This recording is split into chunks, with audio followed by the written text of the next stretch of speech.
And welcome live inside DETV. We are back for one of the biggest shows of the year. It is NFL Draft Week, and we've got the NFL crew here on a Tuesday night to break down everything picks 1 through 32, as well as what the Eagles might do, coming up with some big news for them as well, coming on that June 1st date that's going to be here before we know it. So the crew is back. We are live in studio here in our Wilmington studios. We are joined by the Coach Bill Harmon, back with us here for another edition of the NFL Draft. Also joined by DelawareOnline.com's Martin Frank, who covers the Eagles for USA Today. And also our crew is back here on the right side. We got Matthew Maurer and Jason McCall ready to break down everything NFL, everything draft related. It is his draft week. We are 48 hours away now from Pittsburgh, Pennsylvania, and the 2026 NFL Draft. So, guys, it's one of our favorite shows to do of the year. Coach, how's it feel? Welcome to be back home. Nick, always great to be here with you guys. Thanks for having me again, Martin. Really good to see you. I think it's going to be a very interesting Thursday night. I'm just going to say that. I'll let the rest of us get into it later. That's right. We're going to dive in. Martin, thanks for joining us once again here in 2026.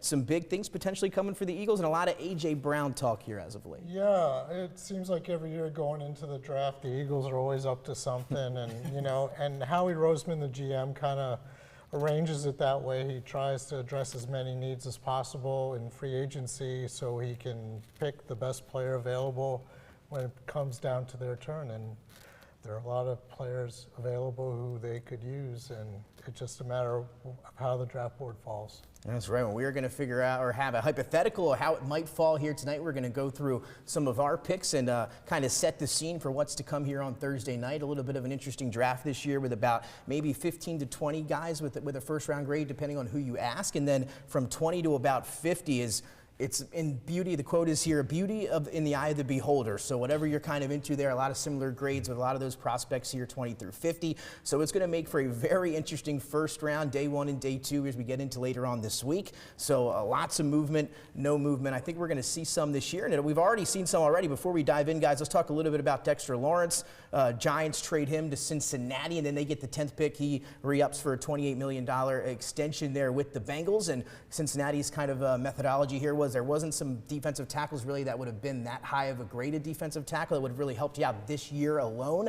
Maybe some day 2 guys or second round guys there. So they decided to elect to go get a big proven commodity there in Dexter Lawrence, who's coming off, though, one of his worst seasons, I guess, as a player, because he's put up some big numbers, Martin, but only half a sack last year. Now he goes to Cincy, but the Giants now have pick 5 and 10. Yeah, I was actually kind of surprised by that trade just from the Bengals' point of view. I mean, if you're going to go out and get a guy, you know, like Dexter Lawrence, and why let Trey Hendrickson go? I mean, if you had both of those guys, you'd have an awesome defensive line and, you know, a force in the the AFC North, you know, with all those bruising teams like Baltimore, Pittsburgh, and et cetera. So I was kind of surprised at what the Bengals' rationale was, but obviously they thought Dexter was better than whoever they could get at number 10. You know, for the Giants, it's a great deal because now they have 2 top 10 picks and they can go in pretty much any direction, address any one of their number of needs and stuff. So I like the trade for the Giants. I was a little confused why the Bengals would do it. Yeah, I feel the same way there, Coach. You had a chance, so I'm sure, of check out Dexter Lawrence, some of your action on Sundays over the years. And what have you noticed from him here in the last couple years, and how do you feel about the trade overall? Well, he's definitely a game changer when he's playing his best. There's nobody better in the interior line to get off the blocks, make plays. You were right, though. He had a down year for him this year. I don't know if he was partly hurt or maybe guys scheme-wise were double-teaming him more, but he did not play as well. And I agree with Martin. The one thing, though, I'm guessing maybe Hendrickson wanted out of Cincy a little bit more than they wanted to, and the numbers made sense. But your analysis is pretty sound. But I think it was a great trade for the Giants. Yeah, especially when you have a new head coach and John Harbaugh coming in, you get to kind of now pick your guys, set your culture there with 2 picks in the top 10. What do you guys think? Look, they should shake the hand of the Cincinnati Bengals GM and buy them beers because to get the 10th pick, I mean, we see draft all the time when they're making trades and you're seeing like round 3 for, you know, a proven vet. So to get a top 10 pick in any draft is a great haul, especially for a guy that just had a down year. And yes, to your point, to be able to go into that draft and really key guys that you fit your culture, fit what you're trying to run as a team, I think that's huge for Harbaugh. It's your former coach over there, Jason, from the Baltimore Ravens, now with the New York Giants. What do you think of that move that he just made, and what do you think kind of the draft picks, and you've been with him during his tenure as a fan, and what he's been able to select there throughout the draft? What do you think he's going to do this year? I mean, Harbaugh's imprint on the draft is undeniable from his years being in Baltimore. Very smart in the war room, very best player available. A lot of years in Baltimore, that was a fit there. And coupled with what they've done in the offseason and free agency, the Giants are setting themselves up to be a force in a few years. Like Matt said, getting 2 picks in the top 10, I mean, with getting the 10th pick for Dexter Lawrence, which is actually a steal for the Giants. I mean, at this point, I mean, what can you say about that? But just smart, wheeling and dealing, and you're saving money by trading Dexter Lawrence away. You get to pay a rookie salary deal based on an established deal. So it's win-win for New York, and for Cincinnati, could have kept Trey. But we'll see what he's happens. down the road now. So Now, they're in obviously win now mode. Joe Burrow apparently need to win right now. There's a lot of worry in Cincinnati that if they don't win now, Joe Burrow might want out or leave, et cetera, et cetera. So they kind of thought maybe that was the game plan behind it. Either way, I'm with you all. I do not agree with it on the side of the Giants or on the side of the Bengals. But you're looking down the NFC East. Jaden Daniels coming back healthy next year with the Commanders. We'll see how they do in the draft. Giants with 2 picks in the top 10, a new head coach with the success that he's had. And obviously, if the Cowboys are able to up that defense a little bit, NFCs could be looking a little bit tougher again next year. So let's now dive in, stick with the NFC East here, Martin, and talk a little bit about our Philadelphia Eagles here coming up on Thursday. Been in the news a lot lately for non-draft reasons with A.J. Brown, who has been linked to the New England Patriots for months and months. A.J. Brown grew up a Patriots fan. Wears number 11. I believe Julian Edelman is his favorite wide receiver. So there's always been kind of that rumblings that he might get to New England. And now with some of the things that are coming out this week, it seems like it's almost a done deal. Yeah, it definitely is headed in that direction. You know, you look at it from A.J. Brown's perspective, you know, last year, you know, he had the social media posts, you know, kind of hinting that he wanted out. And you can look at it from the way he played. I mean, you know, when they won the Super Bowl, he was bragging about his ability to block for Saquon Barkley, open things up as a wide receiver, and he did a great job, and he was proud of it. But they won the Super Bowl, and you know, maybe he didn't want to do it as much this past year. And you know, I think from his point of view, he sacrificed to win a Super Bowl. Now he wants, you know, to be a number 1 guy again. He doesn't want to have to lose touches to Saquon, Jalen Hurts if he's running the ball and everything. And New England is an ideal situation for him. I mean, they have a nice drop back passer in Drake May. He would be the number 1 wide receiver there. I know they signed Romeo Doubs, but he's not a number 1 guy. The running game isn't as advanced as the Eagles. So from A.J. Brown's perspective, yeah, I can see why he wants out. And from the Eagles' perspective, they obviously can see this as like, we will never get more value for A.J. than we will right now. And they want to pay a lot of their young guys on defense in their second contracts. They did it with Jordan Davis. They have Jalen Carter coming up, Quinyon Mitchell, Cooper DeJean. Some good ones. And they're awesome ones. And so the only way you can do that is if you kind of trade some of your veteran high-priced guys. And, you know, this is a strong draft for wide receivers. They can address that there. They think Devontae Smith is going to be, you know, a true number 1 guy. And, you know, they have Saquon Barkley. So, you know, they'll go back to being a run-based team and they'll figure it out. And again, I do think a lot of it has to do with the point that you made of him wanting out, right? When you think about the Eagles, they win now team, obviously competing for a Super Bowl. You maybe want A.J. Brown to be a part of that, Coach, but it doesn't seem like he wanted to be there. Or do you think this is the right move overall here? Oh, I think it's the right move. He's a big distraction in my mind. I wouldn't want to coach in a situation like that. Just too much about him. I don't think his route running was as sharp this year, and he had some trouble again with drop balls. Yeah.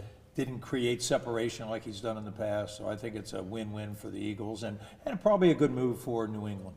Give May somebody else to throw to down the field. You guys think bigger impact on New England side or the Eagles side coming when we see the return? I think it's going to be equal to both sides. I think both sides are getting, you know, huge pluses. I do want to say, I think the thing with A.J. Brown, and maybe he's looking down the road too much, but I think wideouts like A.J. Brown who have ideas that they might be a Hall of Famer, I think they've seen how, let's just call it slow, the Hall of Fame has been when you don't have certain numbers. And as much as people don't like to talk about that, some of these guys play for legacy. I'm not saying I agree with it. Look, a lot of guys would. We saw Hines Ward make sacrifices to be on a winning team, so it happens all the time. But some guys like A.J. Brown, they've looked and they've seen like, hey, I don't want to wait forever to be in the Hall of Fame. I think I'm a Hall of Famer. And I think he might be looking at himself saying, I need to build more numbers, because whether we like it or not, it's the one position that is, I think, is one of the most disrespected positions in football. Is you can have huge numbers and you can wait. We've seen Art Monk. We saw, tons of other wideouts literally have to wait. If your name's not Jerry Rice, Terrell Owens, or some of these other guys, you're waiting, and you're going to wait a while. I mean, so I think he's looking at it like that. And look, that's either going to be a good thing or a bad thing, because he might not have much left in the tank. I mean, we did see drops. We did see a lapse in focus at times with the games. Either that's a sign of decline, or that's a sign of him just being unsatisfied in his role. We're going to find out. Yeah, so maybe some more moves coming for the Eagles. Obviously, we talked about Howie Roseman. He likes to make some deals here. Martin, is there anything maybe you see down the line as we get into the draft, or maybe after the draft? I know there's been some links to Jonathan Grenard from Minnesota, and I'm sure there's some other things he's working on in the background. Yeah, I mean, that's the thing with Howie. This is like his Super Bowl, basically, the draft, and then, trades in the summer and right up to the trade deadline. So, yeah, I would say pretty much anything's on the table. I mean, I could see a scenario where they're trading, Nolan Smith, their edge rusher, to try to get like a day 2 pick. They could try to see if they can get something for Keely Ringo, who they thought would be, one of their starting cornerbacks, but never really panned out, but a good special teams player. Any number of guys. Tanner McKee, the backup quarterback, they could trade him and get a decent draft pick. So, with Howie Roseman in the draft, it's anything is on the table, basically. I think he set the record a couple years ago with 8 draft weekend trades, and last year it was down to 5. So Only 5. I think I would be surprised if he does nothing. So let's just leave it at that. And with that being said, do you anticipate them sticking at 23? And then if they do happen to be somewhere in that range, what do you think? What position might they be targeting? I do not see them staying at number 23, to be honest with you. I think, when the Eagles go in, or when Howie Roseman goes into a draft, he kind of sets his board with, we're picking 23. Here are 23 guys I'd like. And then let's say there's somebody who's falling, who they have maybe on their top 5 or top 10, and they're within range. I could see Howie going up to get them. So then your next question would be, who are those guys? And I would say number 1 would be the guard from Penn State, Vega Ione. He's kind of a difference maker. Like, that would be the profile of somebody Howie would be trading up for, somebody he sees as a difference maker. You could see him starting over Tyler Steen at right guard, and then Landon Dickerson. Obviously, he's had, contemplated retirement. He's had a ton of injuries, didn't play very well last year.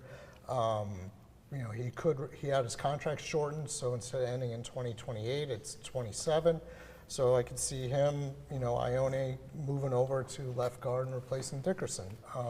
So right now, with Dickerson and him, that offensive line is like top notch again. You figure Lane Johnson's back healthy, and Jordan Mailata's, really good at left tackle. So he would be one. Another guy I would say would be Kenyon Sadiq, the tight end, just because I think he can be both a wide receiver and a tight end. Definitely. He ran like a 4.39 in the 40, and if he's around like 18 or 9, pick 18 or 19, he's still out there. I could see Howie trading up to get him too. So those would be the 2 main guys. There's also a chance they could move back. I mean, let's say all their guys that they're targeting go early, and there's still 2 guys on their board who they kind of like. They could take a chance, trade back, get a couple extra picks or an extra pick at least, and then go in that direction. Pick their guy like later in the first round. Yeah, I like the way that sounds. Coach, any thoughts? No, I would agree. I love Ione. I think he's a really good athlete. too. Believe it or not, that guy was a soccer player in his youth. He tested out very well, but what I like him, he's got a mean streak, and I think in the zone blocking scheme, now we'll see what Mannion really does with his run blocking, but I think he could be very good inside, and he could replace Steen or be the backup if those two guys play, and certainly Dickerson played injured a lot last year. So I think it'd be a really wonderful choice for them. Yeah, we'll see how that works out. I have him going to another team that we'll talk about here in a little while. A good fit maybe with Jason McCall's squad as we get deeper into the show here. But guys, let's now dive in and get through at least some of this before we take our first commercial break. And let's start with the #1 pick in the Las Vegas Raiders. This one, guys, not too much question here. Fernando Mendoza, obviously the quarterback for Indiana, 6'4", 236 pounds, 41 touchdowns to 6 interceptions, 72% completion percentage last year. Also could run the ball as well, 276 yards, 7 rushing touchdowns, and we also saw him do a lot of that on 3rd down. He picked up some first downs, able to move the chains with his feet. Good size, great accuracy, very tough. We've seen him take a lot of hits this year, get right back up, make good throws, stay in the pocket, stand strong, take some big hits. Quick decision maker. I know they ran a lot of that RPO offense over there with Indiana this year, so that's going to be kind of a change. Instead of going out of the shotgun, a lot more under center here with that wide zone scheme that he's going to be running over there with Coach Kubiak now in Las Vegas. So my favorite part about him is kind of the elite back shoulder. That's kind of been his go-to throw here throughout this season and throughout the 2 years here, last couple years. Obviously the transfer from Cal, great mental makeup. He actually grew up a New England Patriots fan, Tom Brady fan as well, so he's very excited about going to the Raiders. He's been talking with Tom Brady for weeks now. Brian Greasy's been kind of getting him ready to get into that offensive system. Guys, thoughts on Fernando Mendoza? Jason, start with you. Well, I mean, at #1, really no secret. It's kind of obvious that he's going to be the first player off the board. Do you think he's a typical #1 overall pick at quarterback? I would say yes and no. But at #1, I think with what the Raiders need, I think you have to pick him at #1. I don't think your fan base, the war card's in. room with the cards in. I think you have to pick him. But he won't start week 1. It's the reason why they picked up Kirk Cousins. He's not going to be starting probably the first 4 weeks of the season at least. Get him up to speed. Going to give him time to get up to speed, the NFL scheme and things. But great pickup at #1. I do see him as the franchise quarterback, but we are talking about the Raiders, so it could go either way. But I think it's you know what I'll say? It's a safe pick at #1. But it's not an eye-popping pick, but it's a safe pick at #1. Coach, thoughts on the tape you've seen from Fernando Mendoza? Well, more than the tape, I love a couple things about him. #1, you mentioned about Tom Brady. He doesn't eat strawberries now because they're high in inflammation. The other thing that I love about a quarterback like this is his mental ability. Absolutely. He's a huge stoic. He studies and reads about Marcus Aurelius from Rome in 200 BC. I mean, he's an amazing guy. I think he's probably a quarterback nerd in a sense. He's just so into it. Everything I've read, I would love to coach a player like that. He's got great skills. You've already guys have talked about that. I just like the fact that his mental aptitude is so high. If they give Wonderlicks anymore, I guarantee you'd be loud. But I just think he's an interesting person. He's a great locker room guy. His players absolutely. love to work with him. Yes, they He do. likes to do all those things. That's the kind of guy that you want to put in and lead your team, a la Tom Brady.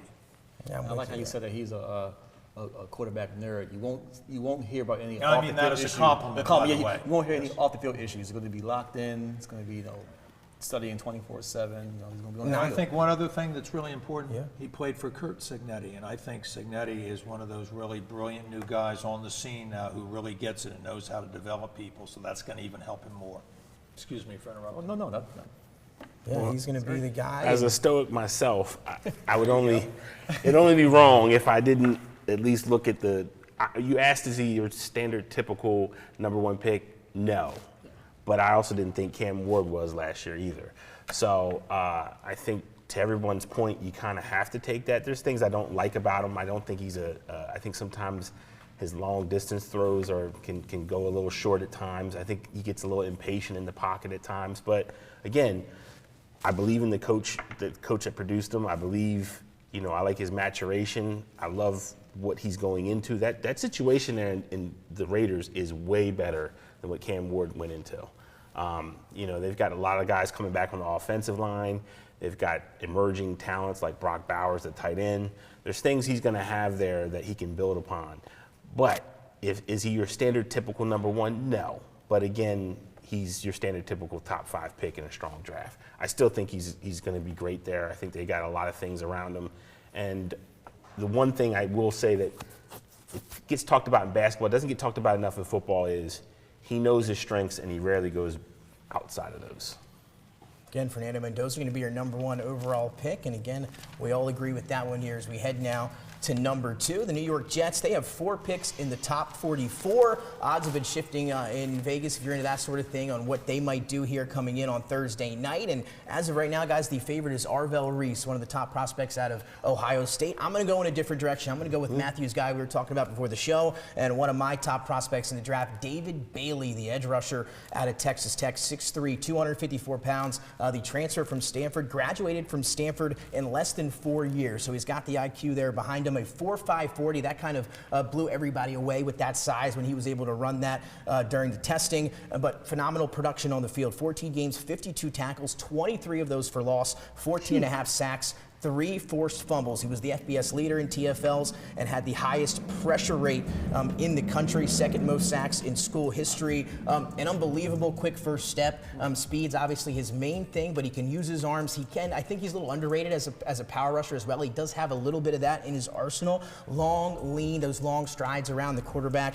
And another knock on him is kind of what he's been able to do against the run. I also think that's a little bit overblown as well. You go back and you watch that college football playoff game against Oregon. He had a couple very nice plays in the run game during that game. So I think that's been a little bit overblown, and the closing speed that he has coming off the edge is just a little bit different. So I think there are some guys in this draft that are maybe, like you said, some of the blue chip prospects ahead of a lot of other these guys in the first round. David Bailey is one of those. And again, maybe plays with a little bit stiff sometimes, but when you watch that tape, it is very impressive. Matthew, I know you're a fan. Huge fan. I think he's a guy that's going to be a game wrecker. I mean, there's things he's got to clean up technique-wise. I don't think he uses his hands well enough at times. I do agree with you with him being stiff, especially in the upper body. I've noticed he gets real stiff there. But the first step is crazy. I mean, I've seen him literally blow past tackles, and a lot of times he gets sacks where like no one even touched him. So I think that's going to be huge at the next level for him. Martin, David Bailey, your thoughts on one of the top prospects in this year's draft? Yeah, I agree with you guys. I mean, I would take him over Arvell Reese. I just think he's a pure pass rusher, and for what the Jets need, and they need a lot of things, believe me. But I mean, you can't do much. You can't do better than starting right there with a guy who's going to come in and he's probably going to dominate. I mean, I think that's a great pick for them if they go in that direction. And when you think about Aaron Glenn, some had him on the hot seat last year after that tough season, year #1. Again, a statistic around that I just can't even fathom is they hadn't had an interception all year long. Not one interception. I don't know if that'll ever be done again. But Aaron Glenn, he's going to take over the play calling duties this year defensively for the New York Jets. So we'll see if that kind of gets him going. And Jason, Bailey, more of a, as Martin was saying, ready right now, more polished, ready to get after the quarterback right now. Yeah, I think you go with pro ready. At #2, you want to go. Especially if you're Aaron Glenn, right? And you don't want to go with a project. The Jets are a project themselves as a team. You don't want to go with a project at #2. So you pick the more pro ready out of the 2 guys between himself and Arvell Reese, and Bailey is the more pro ready of the 2. Well, that'll now take us to the 3rd pick. And guys, this one has been very interesting during this week with a lot of rumors going around. Obviously, Arizona in big need of offensive tackle. That's one of their big time needs, but they're sitting at a spot where one of the best players of the draft will be available. And that's my #1 prospect, I believe, right now. We'll see how it ends up on Thursday morning when everything is finalized. But Arizona's sitting here at 3. The rumblings this week are that they're trying to trade back. #1 thing for them is they want to get back. They've been taking phone calls. That's what they want to do. But it seems like if they can't get out, because everybody, it seems like in the top 10 is trying to move back a little bit, depending, maybe 6 out of the 10 teams. So if they can't move back, word in the building is that they will take Jeremiah Love. Is that a smokescreen? I don't know. I can't imagine a team sitting at 3 coming off of signing Tyler Algier, James Conner coming back off the injury. You still got Trey Benson under contract there, also dealing with some injuries, though. When you take a running back like that, you need to win right now, right? You're saying to everybody, if we take this guy, we want to make a run or, playoffs, et cetera. The Cardinals are not ready for that, in my opinion, right? I mean, they don't, a running back is not going to put them over the top, not to mention the slot you're going to have to pay him with that 3rd pick going forward. Is he a difference maker? Absolutely, but the Cardinals, I think, should go in a different direction here, and with an offensive tackle not really graded this high, in my opinion, to take at 3. If they can't trade back, I think they got to go with Arvell Reese here behind David Bailey. So that's why they have him taking taking a three. Just 20 years old still, and was the consensus All-American Big 12 linebacker of the year last year under his linebacker coach James Laurinaitis, the first to do it since Laurinaitis was at Ohio State. He's young, but he's strong. He can rush. The issue with him is he going to be a pass rusher or is he going to be an off-ball linebacker? He played a lot of off-ball linebacker while he was at Ohio State. I think less than 100 total rushing snaps in his career, so that's something he's going to have to work at. But you see the flashes. He's strong. He can come off the edge. He's got that quickness. He's strong. Uses those arms really well. He's long. So I think he's going to be a very good prospect, one of the best in this class. I think he's too good to pass up here at 3. But remember, this is a projection. It's not what you're going to get going into your rookie year. So they have a lot of needs, guys. But I think this one you got to go with Arvell Reese and take the safe bet. 69 tackles, 10 for loss, 6.5 sacks, also 2 PBUs. Ran that 4.46 40, tied for the fastest among the front 7. He's a freak athlete, and I think sometimes you've just got to shut your eyes and go with that. He's also relentless. He is definitely a project. The thing I like about him is that you can develop him and you can play him in a lot of different spots. Yeah. With the way Dallas did, now Green Bay with Parsons. They moved him all around. He would play over the 1, over the 3, the 5, the 7, the wide 9. He could drop off. And I think this guy ultimately has that kind of versatility. And do you see a little bit of Micah Parsons there? Yes, I do. Oh, there you go. Martin, thoughts on Arvell Reese? Yeah, the Cardinals are in such a tough spot. I mean, they really need a quarterback. They're not going to get one. They could really use an offensive tackle. You know, there's not really anybody worth drafting at number 3. I mean, I would almost go with Jeremiah Love. I mean, you know, you mentioned the running backs. They do have James Conner. I mean, yeah, he's decent, but he's maybe a year left or so. Yeah, I mean, he's on his last legs. Algiers. I mean, he's a guy. You know, maybe you go with Love and hope next year you get a quarterback, and you know, all of a sudden you got that quarterback running back combination, and I don't know. I'm just not sold on Arvell Reese as the guy for them, and I think they're in like you said. I mean, they really do need to trade back. And I think they're going to try as hard as they possibly can. Yeah, but if they're at number 3, I mean, I would almost go with the best guy there, and that would be Love. And there's some love for Love, if you will, in the building. There's been a lot of guys in Arizona apparently that are lobbying to take Jeremiah Love. We'll see if it works out that way. What do you guys think? Jeremiah Love, yes or no? No. No. It's like a scene. It's like the scene from movie Draft Day, which is one of my favorite movies. They got to make a trade and get the pressure off them. And I think the team that would probably make a trade the most, because the rumor mill, of course, is rumor mill, so you never know what's real and what's not, because a lot of smoke screen is out there. But they say Dallas is hunting to go pick up Sonny Styles from. Is it Sonny Styles? Yeah, Ohio State. Ohio State kid, yes. There's big talk that they're trying to move up to get him, that they love him. I think, yeah, you got to step back, get your tackle there at 10 maybe, and just relax. And for another year, I just don't think Love, as much as I love his talent, no pun intended, I've just seen a lot of situations where running backs who are really talented go to teams that don't have a lot of talent, and then they end up being stuck or injured or in a situation where a couple years, Genty, Barkley, and then like a few years later, then you have to pay them, and then your fan base is like, well, this guy's only averaging 3 yards per carry. Why are we paying him this premium rate? So I just think that that's a hard thing to deal with when you're a franchise that's in dire straits like Arizona is. It's going to be interesting on Thursday to see what Arizona does. Again, they are trying to work their way back. We'll see if they can actually do it. And that takes us now to number 4 in the Tennessee Titans, coming off last year, selecting Cam Moore with that top pick. Robert Saleh, now their new head coach. They bring in a few pieces. They get Wan'Dale Robinson there in the wide receiving room. Tennessee also looking to trade down. I said maybe 6 out of the 10 top teams in the top 10 might be looking to trade down. That's the way this draft is going to be. Mm-hmm. Tennessee only 3 picks in the top 100. Robert Saleh is known to love his pass rushers and maybe want to go defense. Sonny Styles, he has made the comparison to Fred Warner. Maybe they want to go that direction. But Martin, if Jeremiah Love is not taken at 3, I'm going to have him going here 4 to the Tennessee Titans. Maybe just, and I know it's just a little bit. They got the quarterback. They're a little bit more set than Arizona. But again, if you're sitting here at number 4 at the Tennessee Titans and it's not Jeremiah Love, do you go Sonny Styles? Would that be the pick here for Tennessee? Yes, I would agree with that. I would not take Love myself there because I'm not a running back guy that low in the draft. Mm-hmm. I like Styles. He's very versatile. He can play a lot a lot of different spots, and he's a game wrecker and a game changer. Yeah, Sonny Styles, we'll get to him here in a moment. But Martin, I want to get your thoughts here on Tennessee and what they might do, and what do you think about the Titans here?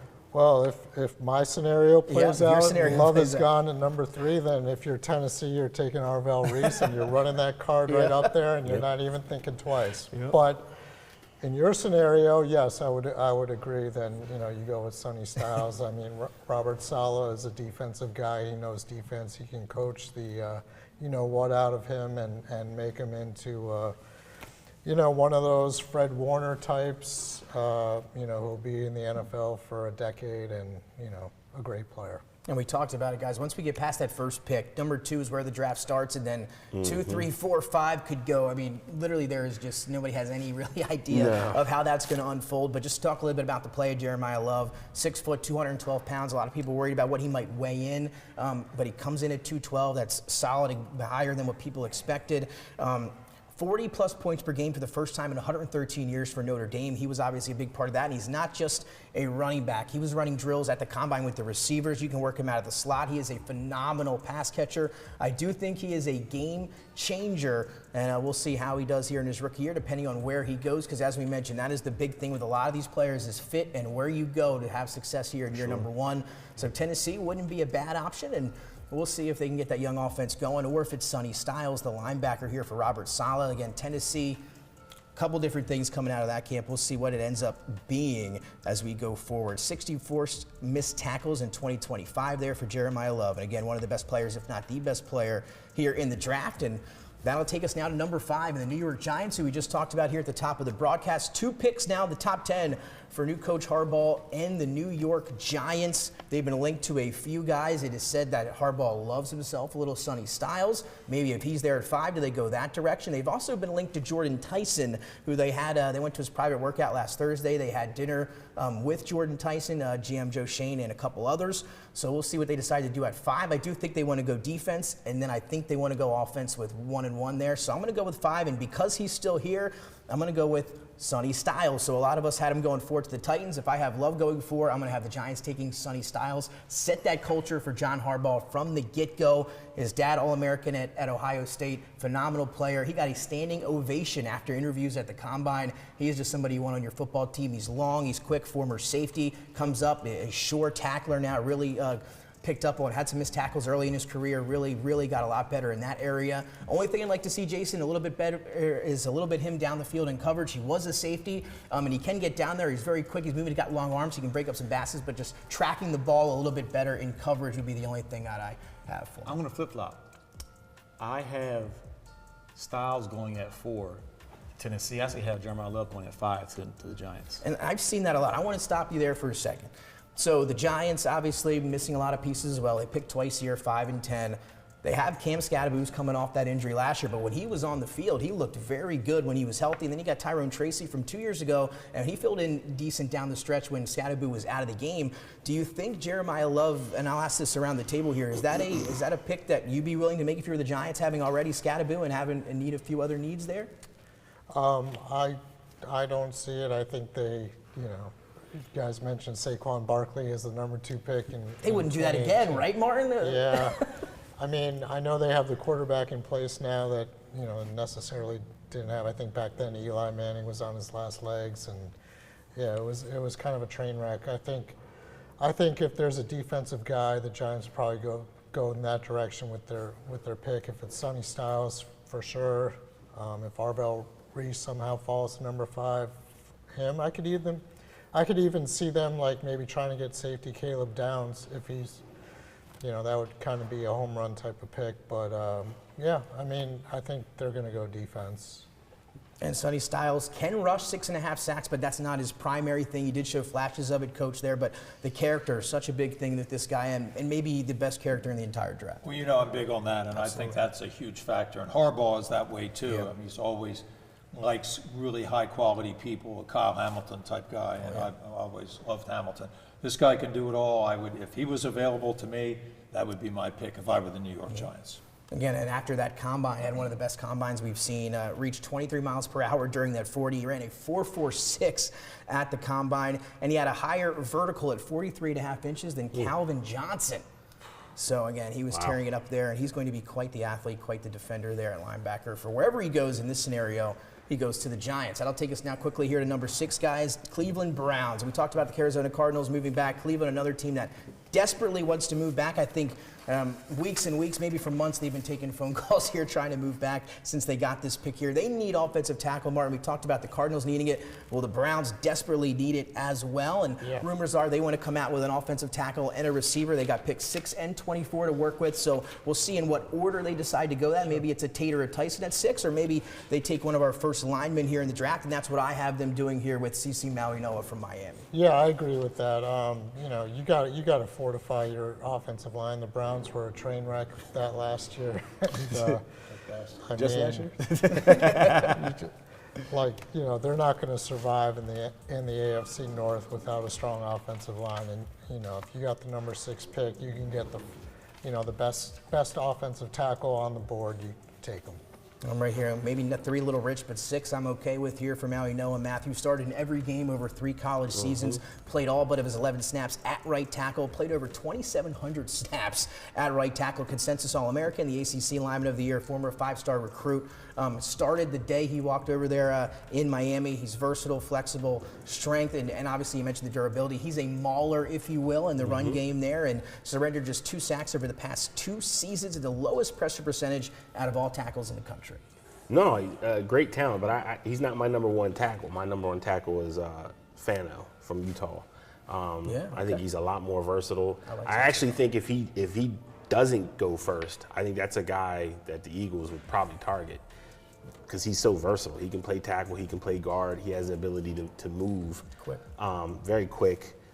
So that's who my number 1 tackle is, but I have no fight with the kid from Miami. I mean, he's a phenomenal talent as well. I don't think you can go wrong, but I just think depending on your team needs, that's where you're going to pick between the 2 of them. But we learned some news earlier this week, guys, and let me know if it alarms you. Teams, I guess, aren't, or they're saying now they aren't too worried about it. Herniated disc that he came down with, just came out a few days ago. They say it may require attention, not a big concern, but there is a chance that it could require surgery and maybe sideline him a little bit part of his rookie season. But the word is that it doesn't seem to be affecting people too much, but we won't know until Thursday comes around. Does that scare you at all, Coach? It would horrify me. A big lineman who needs to be a knee bender, worrying about his back like that, a disc situation. You don't know what happens until you get in there. As a orthopedic surgeon, yeah, that would scare the heck out of me. I like your pick as well. This guy's a really good player. If he was healthy, I would love him or Fano as well. They're both exceptional. The difference with this guy is really tough. He could play guard as well. I love his durability. And he's not, he doesn't have great test results, but I'll tell you what, he's a player, and I love the fact 2,700 snaps. I'm a big durability guy. Yeah, I love the outside experience. of this herniated so we'll see. issue. James, herniated disc worry you? Does he slip on Thursday? Yes or no? No, he No, doesn't anyway. slip, but it would worry me, but he doesn't slip on Thursday. A lot of this offensive tackle is going to be a interesting first round. I think we're going to see a nice run on them when it starts. Really nice Who knows? I'm a big fan of Spencer Fano as well. But that'll take us now to number 7 and the Washington Commanders, who a lot of people thought this might be the floor for Jeremiah Love, but obviously off the board in a lot of our scenarios. Dan Quinn apparently is in love with Sonny Styles. I don't think he gets there either. So I think if he does, it's going to be a quick, easy run in for them, but he will be gone in my opinion. Commanders, wide receiver room, very lackluster. Terry McLaurin, 30 years old, dealing with a lot of injuries now. No second-round pick either for the Commanders in this year's draft, so it makes this one a little bit more important. Yes. And I'm going to go with my number 1 wide receiver in the draft, and that is Carnell Tate from Ohio State.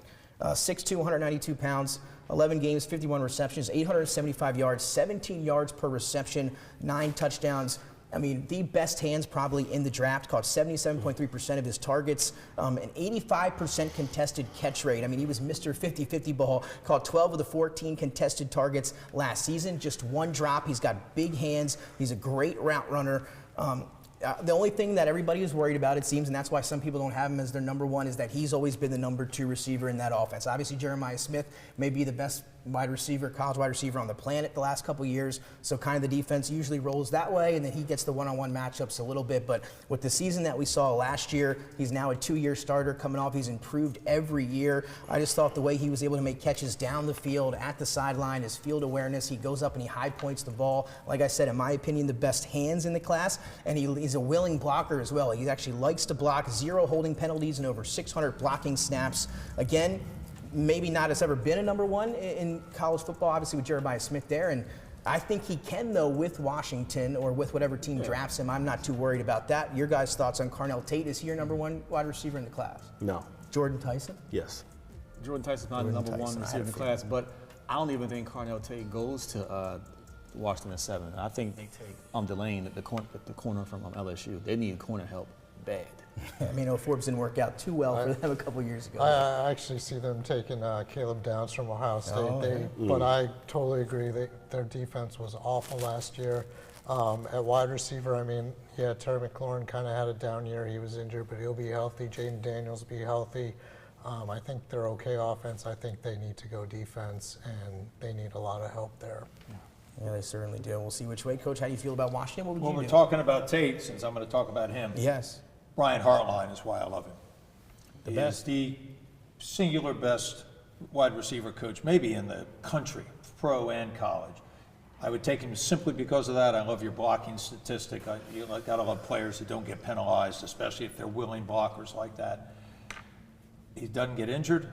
I don't care that he's been a 2. Absolutely. I like the fact that he played for Ohio State as a wide receiver. Again, the Ohio State guys, they got a pretty good reputation once they get into the NFL, and we've got another top 10 one here, in my opinion, in Carnell Tate. So we're now going to try to get through the top 10 before we take our first commercial break. That takes us to number 8. And New Orleans, word is they're looking at quarterbacks and receivers here at 8.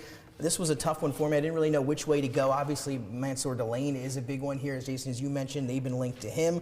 Maybe Jordan Tyson if they need that receiver to pair opposite Chris Olave. But for me, and this has been a tough one. Again, I'm not sure how it's going to end up like this on Thursday. I think this player has a chance to slip a little bit in Reuben Bain Jr. The production was there. I mean, when you watch him on tape, you can see how good of a player he is. The tape doesn't lie, in my opinion, even with those short arms, 6'2", 263 pounds, a 3-year starter, consensus All-American. Led the FBS in pressures, but he also led the FBS in pass rush snaps, so that kind of helps him out a little bit there. But again, you watch the tape of him in the college football playoff coming off the edge, a really strong, powerful rusher off the edge. Again, not going to beat you too much with speed, and even with those short arms, though, he's able to get up into you, move you, make plays in the run game. Again, I'm not too worried about the arms. I will say, though, it is an anomaly. This is inches short than what we're used to seeing out of our edge rushers, so I get it. But we'll see. How do you guys feel about Reuben Bain Jr.? Again, it was tough for me to what to do here at 8 with the Saints. I know they liked him a little bit, but it would not shock me if he's one of the guys that slips on Thursday due to the arm length thing that we've been hearing a lot about. Coach, I know you want to say. I'm going to go with the fact that he's a knee bender. He can run underneath and run the rim, so he might be getting under some of those big offensive tackles that aren't as quick as him. He plays extremely hard. That's what I like about him. Yes, effort is always there. Chase down. He can chase you down from across the field. 100% effort. Your guys' thoughts on Reuben Bain? That's who I have. Oh, there we go. I like to see that. Jason, Reuben Bain, is this too high, too low? I don't have him at 8. I have him going at 9 to the Chiefs. Right there. Hey, don't hate that. Martin, what are your thoughts here on Reuben Bain as a prospect coming into the NFL? I think Reuben Bain might slip a little because of what you were saying. But if I'm the Saints, Kellen Moore, he's an offensive guy. He loves offense. I can see him going. If Tate's there, I can see him going Tate. I can see him going Tyson.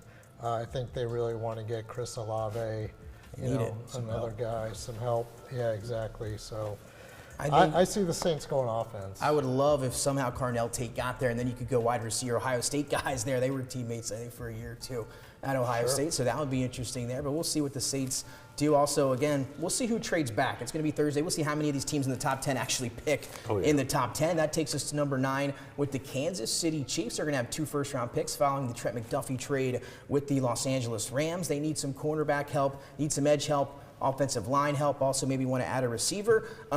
Rumor, though, going around is Andy Reid wants offensive line. He wants to protect Patrick Mahomes, obviously coming off of that ACL tear. They've got some lackluster play up front last year in Kansas City. And if you didn't know, he was former teammates with Utah head coach Kyle Whittingham. Yeah. They remain very close. They're very good friends. And I have a feeling they take your guy here, Spencer Fano from Utah here, 21 and a half years old, 6'6", 311 pounds. 4 uncles played in the NFL. His cousin played in the NFL. He's got NFL bloodlines. We talked about the hands. I mean, arms, when you look at all these offensive linemen, it seems like all of them have something that may be, a little wrong with them.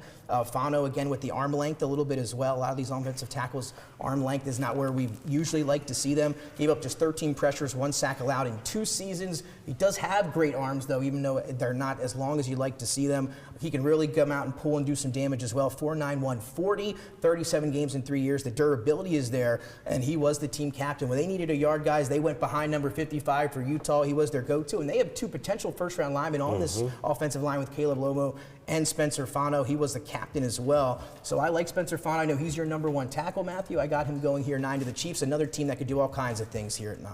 Yeah, if they can work on some of his technique, he's had some technique issues at times. But other than that, I'm in love with the profile. I mean, I think he does a great job of, just dominating guys. When he doesn't do well is when he makes those mistakes where he makes his body too narrow or he doesn't set his hands properly. That seems to be, when he gets into trouble. I mean, we saw when he had the touchdowns that got wiped out against the Texas Tech. So those things can happen, but for the most part, he doesn't make mental mistakes, and I think this is a home run pick for them. Doesn't have the arms, guys, but he has the wingspan. You talk about Will Campbell. He had short arms. He had some issues last year, but his wingspan about 77 3/8. 80 and a fourth here, though, coming up here for the Chiefs and Spencer Fano. So a little bit bigger wingspan overall. That'll help you even with the short arms. Yeah, I mean, if you're the Chiefs, I mean, think about it. They've been, either in the Super Bowl or the AFC Championship for so long. They're always drafting at the back of the first round to have, your choice pretty much of offensive tackles. I mean, this is Andy Reid's dream draft, basically. Yeah. So whichever one of those 2 guys is available, I definitely see Andy Reid going tackle. Coach, he's versatile as well. Took snaps at the combine. He can go anywhere across that offensive line. Your thoughts on Spencer Fano? I know you're a big offensive lineman. What did you see when you watched him? Well, I love his versatility. And to me, you talk about arm length. How does he use his arms? Yes. What is his production? He's been very productive. He's very athletic. He's got really good balance. He has excellent feet for a big man, very athletic in that way. So I think sometimes these things, it's like quarterback hand spread.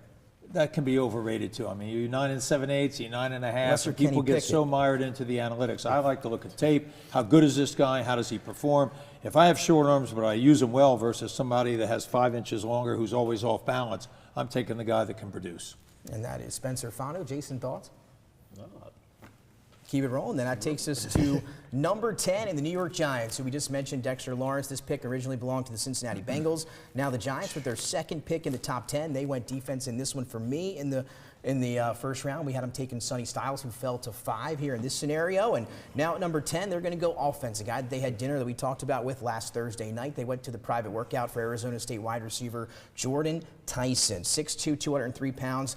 2025 tape, was good, but you really have to go back and watch the 2024 tape to kind of see what he was. He dominated against ranked opponents, 130, or in 2024, 75 catches, 1,000 yards, 10 touchdowns. The tape was very good.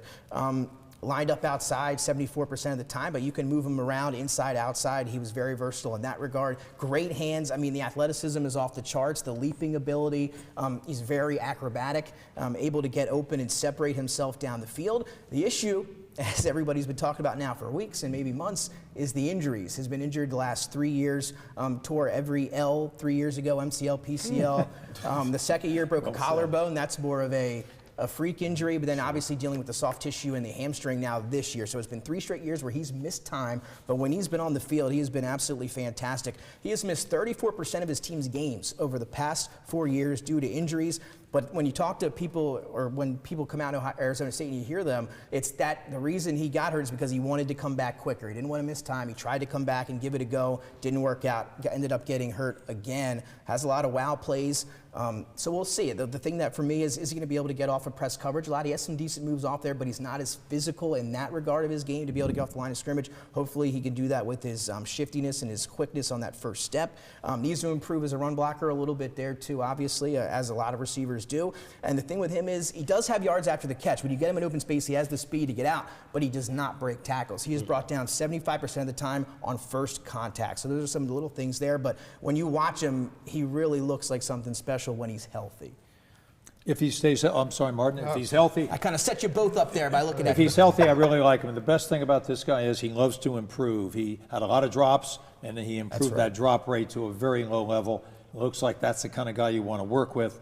you can talk about all these other things. Yeah, he can't get off press sometimes, but this guy's super quick, explosive. He reminds me of some of the acrobats in Cirque du Soleil. That's how good he is. What are your thoughts on Jordan Tyson? He's been all over the place here the last couple of weeks. I mean, if you're the Giants and you're drafting him there at number 10, you better make sure about his health. I mean, I agree. you know, if you're drafting him and he can't stay on the field, then it's a wasted pick. But I do like everything about him. I think he's one of the top receivers in the draft, and if he's healthy, I mean, him and Malik Neighbors coming back next year, that's quite a combination. That would be, Matthew, your number one receiver in the class. Tell us why. I mean, for everything you talked about, I mean, I think if he has the ability to stay healthy, I think it will not take long for people to see he's the best wideout. But, you know, that's the biggest test, right, in college, right? You play 4 years, you get injury prone. The hope is you go to the pros, you get better, you know, physicians, better, you know, opportunities to improve your body. You know, take these little things. Sometimes they have sleep, you know, they have sleep doctors now that tell you to sleep this many times to you know, alleviate stuff. Diet, training, all types of stuff you can do to help your body. So hopefully he takes advantage of all that. And then if he can, I mean, look, the hands are great. I do agree with you. If there is an issue, it is that he's not like Randy Moss where he can take you off and just outrun you. Great initial separation, but after the catch, yeah, he can definitely be brought down. But he is special and open. Jason, open final field. thoughts on Jordan Tyson before we go to break?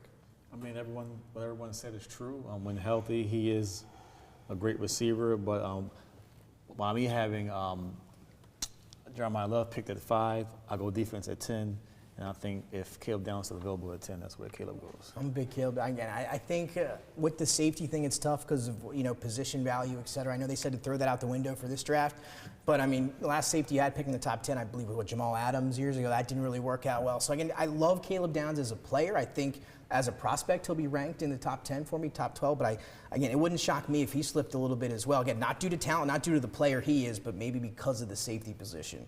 But we'll find out on Thursday. Is there any thought that the Giants take a tackle? I think, yeah, they could. I don't think it would be, I mean, it would probably be, you know, maybe the third option. It wouldn't shock me, though, depending on who's there. Like I said, there's a lot of guys that are still here for the Giants to take potentially there at 10, especially if you got a guy maybe like Maui Noah with the herniated disc who slips to 10. I could definitely see Harbaugh pulling the trigger there for sure. But I think it might depend on who's there, yeah, for sure. But it would not shock me, I don't think. You know, you make a great point, but I think Neal has done a really good job in the offseason of improving himself. They got him a special line coach outside of the Giants organization, and along with Thomas, I believe, he could get back and be as good as they had projected. So maybe that counters that, but hey, you never have enough good offensive tackles in my mind, especially when you have a running back coming back who was injured. You want to help Dart and protect him. Why wouldn't you do that if there was somebody available there? But I think Neal's progression in terms of how poorly he had played to now they say he's done some really good things in the offseason. Let's hope. They invested a lot in getting him. Martin, thoughts on that one? Yeah, I mean, the Giants can do anything. I mean, they need a lot of help at a lot of spots. So I am starting to like their offensive line. I think they brought back Alamanor. Yeah. So, you know, him and Andrew Thomas, you know, those guys are good. And you know, Evan Neal maybe moves inside to guard. I think they're okay there.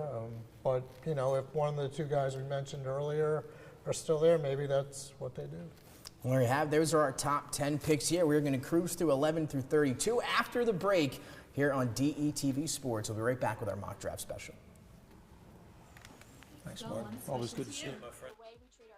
Asking each teammate what they're passionate about and actually caring. They've always supported me when I wanted to move forward and move up. Que nosotros trabajamos con nuestros clientes y les ayudamos a ser homeowners. Helping people get in their house. Helping our business members grow their business. Opportunity to serve the community. Servicing the community that I'm The impact we have in our community. teammates I work with. Porque todos somos una familia. The family atmosphere. Because we matter. 210 teammates who treat every member like they're our neighbor, because they are. Still running your contracting business from your truck? Text, missed invoices, working all day, then doing paperwork all night. The new Empower Build app changes that and gives you the tools to help you grow. Specially priced for Delaware contractors, Empower Build sends estimates faster, tracks your projects, your money, and helps you stay organized without the chaos. Stop working in your business. Start running it with total control. Get your free trial started today at empowerbuild.app.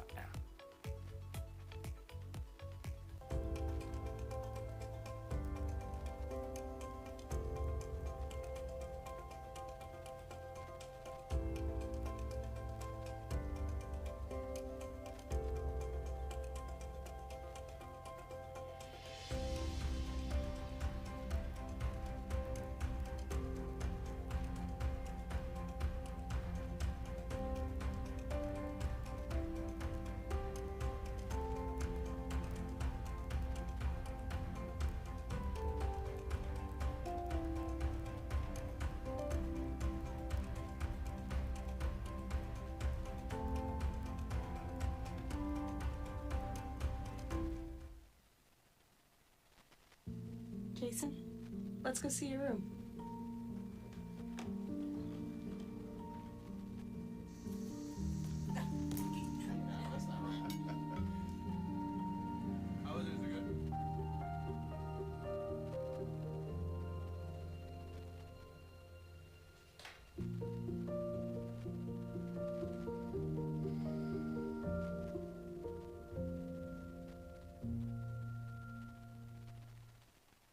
A new beginning, a second chance. Call it what you want, but this is what never giving up looks like. This is what finding someone who believes in you looks like.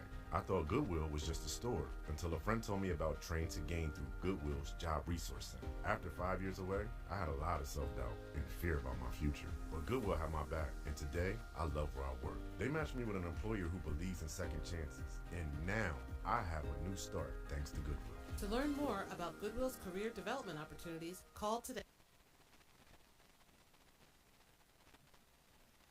And welcome back live to DETV Sports, live from our Wilmington studios. We are joined by the NFL crew here. It's our mock draft special ahead of the NFL draft on Thursday night in Pittsburgh. Joined, as always, for the draft by the coach, Bill Harmon, Martin Frank of DelawareOnline.com, and the crew, Jason McCall, Matthew Maurer, back here as usual. So here we go. We are through the first 10 picks. Let's now get to pick number 11 in the Miami Dolphins, who have a bunch of team needs as well. I think in this scenario it won't play here, but I'm going to set it up anyway. I don't even know if they have a receiver on the roster anymore. Maybe Malik Washington is still on there. I'm not sure. We'll find out. But that doesn't change here either. I'm going to have Miami Dolphins taking a need here on the defensive side and take a corner in Mansour Delane, who I could see going to the Saints. I could see him going to the Chiefs. I could see him going here to the Dolphins. He's going to be the top corner in this draft, so whoever decides they need a corner the most, he's where they're going to be. In his senior year, the transfer from Virginia Tech really came on his 1 year at LSU. 35 tackles, 11 pass breakups, 2 interceptions. There were some questions about his speed coming in, but during his pro day ran that 4.38, so he kind of silenced that there. Watching him against double moves, was rarely beat on double moves on the outside. He can press, another great character guy, strong ball skills, durable, 40 career starts, and had a very good year last year with LSU. 3.3 yards allowed per attempt on throws his direction. That's 4th in the nation. And opposing quarterbacks only completed 27% of their passes when targeting him as the primary defender. Mansour Delane, guys, your thoughts? Best cornerback, I think, in the draft this year. I think he projects as a starting NFL cornerback. I like the ability that he has to play slot at times. So I think this is a win. I think it's a win for them to get him at 10. I mean, it's or 11, isn't it? 11. Yeah, I think that's a steal for them. But I do agree they're going to have to look at the wideout at some point. I don't know when they're going to do it, but they got another pick in the first round towards the end. Yeah. So we'll see if maybe they address that there. Pick in the 2026 NFL draft. The Dolphins selected Jesus because they need him. All the way across the board. I mean, this is the most depleted roster I've seen in a very long time, and it happens so fast. I mean, new they GM, need, new people. They need everything and everything now. Head coach, and they might be playing for a #1 pick for the 2027 draft. Honestly. Yeah. And Coach, you kind of set me up there by saying new coach Jeff Hafley. I think this is the guy he might want on his defense. Well, this guy can really play. What I liked about him was no touchdowns allowed and no penalties. And for a cornerback to play in the SEC with no penalties in a season, he's got wonderful hips when you watch him on tape. You're right. I think he can play in the slot. He can play defender. This guy's pretty versatile, but I just like the fact he can play at that high a level without getting one holding penalty. Pretty special. It's impressive. Martin, thoughts? Yeah. The Dolphins are one of those teams, they can, whoever the best guys out there, draft, whoever the best guys out there, draft him because they're going to need him. It doesn't matter where it is. That's right. We'll see. They need some help for sure. That takes us to number 12. And now there's been a lot of talk about the Dallas Cowboys. Matthew, you mentioned it moving up. They've been linked to Sonny Styles, and I think, though, it'll be a little unorthodox to see them move up, right? That's not something they necessarily have done a lot of in the past. Word is they want to get 2 players to add to that defense, not just 1. They want to stick at that 20. So if they can move up, it would have to be without that 20th pick. I think they want to keep that one. But here, I think the board fell perfectly for them. They couldn't stop a nosebleed last year. One of the worst defenses that I've ever seen, kind of like Cincinnati from the last couple of years. And now they get Caleb Downs to fall into their lap here at number 12. I mean, one of the smartest players in the country, was an immediate starter and impact player. Coach on the field for Nick Saban as a freshman at Alabama. After Nick Saban retires, he transfers to Ohio State, has 2 phenomenal years there. The Jim Thorpe winner, 2-time unanimous All-American. I mean, he can wear the green dot as a safety. That's how good. He's an extension of the coach on the field. He can come up. I mean, he comes up and fills holes in the run game like nobody I've seen. He's phenomenal in that aspect. He, of course, can cover there on the back end. 107 tackles, led Alabama. Had just the 2 interceptions. Would have liked to see a little bit more ball hawking ability there out of him on the back end. But he is, in my opinion, one of the best prospects in this draft. And again, we'll see what happens with him, guys, because of the safety position. Obviously, positional value. But 12, I think, is a fantastic spot here for Dallas, Martin, if they can get themselves Caleb Downs. If he's still there, run that card up there. But I don't know. I personally see him going top 10. But they do need tons of help on defense, so they can go pretty much any position there. But if Downs is there, by all means, get him. Downs, top 10 prospect, in my opinion. I love him. I think he's versatile. Plus, they played him more in the box this past season, and I love his anticipation skills. He can read very quickly. He reminds me of Thomas from Seattle in the old days. This guy can fill with alacrity. And guys, that takes us to 13, the Los Angeles Rams, who many people had last year as one of the best teams in the league, maybe the favorite to win the Super Bowl at some point late in the season. Obviously, that didn't work out, and their rival, the Seattle Seahawks, were able to hoist the Lombardi Trophy. But they have some team needs. Offensive tackle, wide receivers, who they've been linked to the most coming into this draft here. Devontae Adams is on his last leg. He had a lot of touchdowns last year, but all of them coming from within the 3-yard line. So not sure what else he's got left down the field in the tank, but obviously a decent player. They need help there in the receiving room, so I'm going to give them one of my favorite players in the draft here. He's not going to have to go far, and that is Mekhi Lemon, the wide receiver from USC. He's been getting a lot of those Amon-Ra St. Brown comps. I don't like to make comps, to players that are that good already. Maybe if he took Amon-Ra coming out of USC, but he does play like that. He's a Blitnikoff Award winner. He was college football's top receiver, 79 catches, over 1,100 yards, 11 touchdowns, led USC in receiving the last 2 seasons. To me, he's just so silky smooth. He glides down the field. He's a zone killer. He finds those holes in the zone. He can settle down. He's sure-handed, one of the best hands in the draft. We talk about Carnell Tate's hands. Mekhi Lemon might be just there with him to have one of the best hands. And even though they're small, he attacks the ball. He's able to catch everything in sight. He's a yards after the catch machine. The only Big Ten player with more than 500 yards after the catch, a crisp route runner. He's more quick than fast. And again, I hate to make these comps, and we talked about Amon-Ra St. Brown, but when I watch him, the way he plays and how smooth he looks, again, I'm gonna say a poor man's here, but he reminds me a little bit of Jackson Smith and Jigba. So I don't want to go out and say that because he's the best receiver in the planet, in my opinion. But maybe a poor man's Jackson Smith and Jigba here to start his career. He's got that dog in him, not afraid to go across the middle of the field. To me, I'm going to have those 3 receivers kind of stacked in terms of my big board, one after the other. That's, I think, highly of those 3.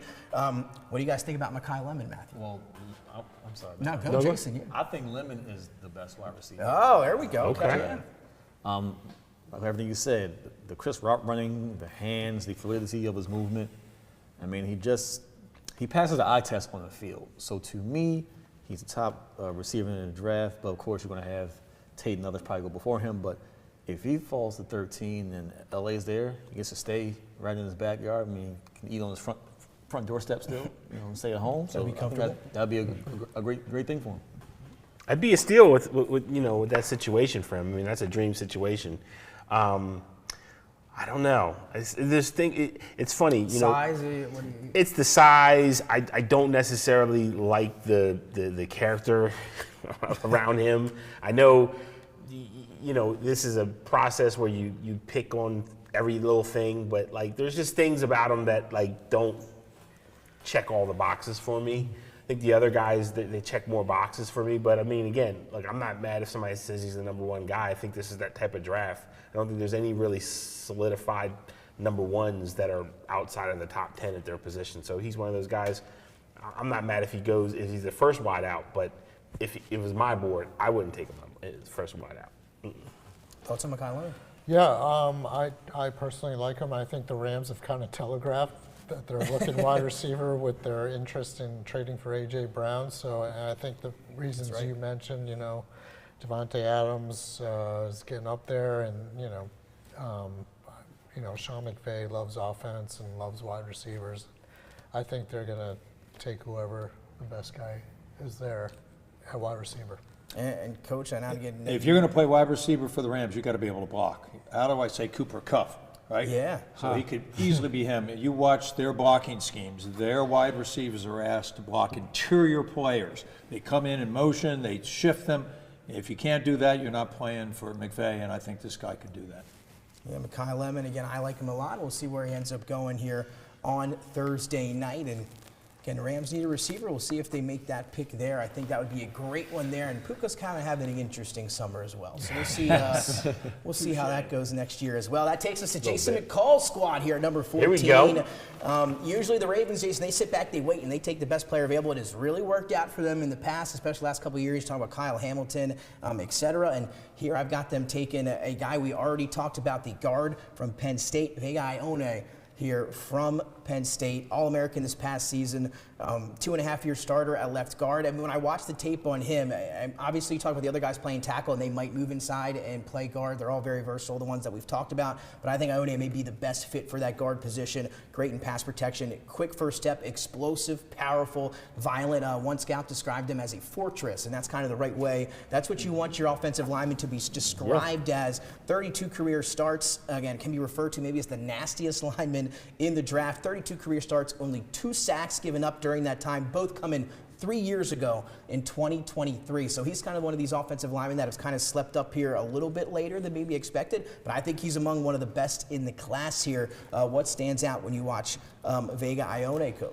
He's got a huge chest, and when you play guard in the NFL, you've got to be able to maintain squareness, and he does that really well. He's pretty athletic. He's tough. You used the word mauler in your notes. He clearly is.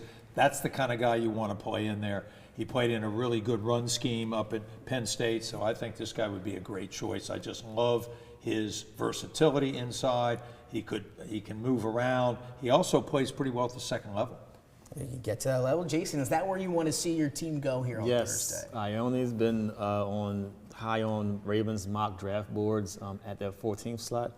Last time picked at that slot was Kyle Hamilton, and you see how that turned out. The Eagles traded him that pick. They traded ahead of him. And got you.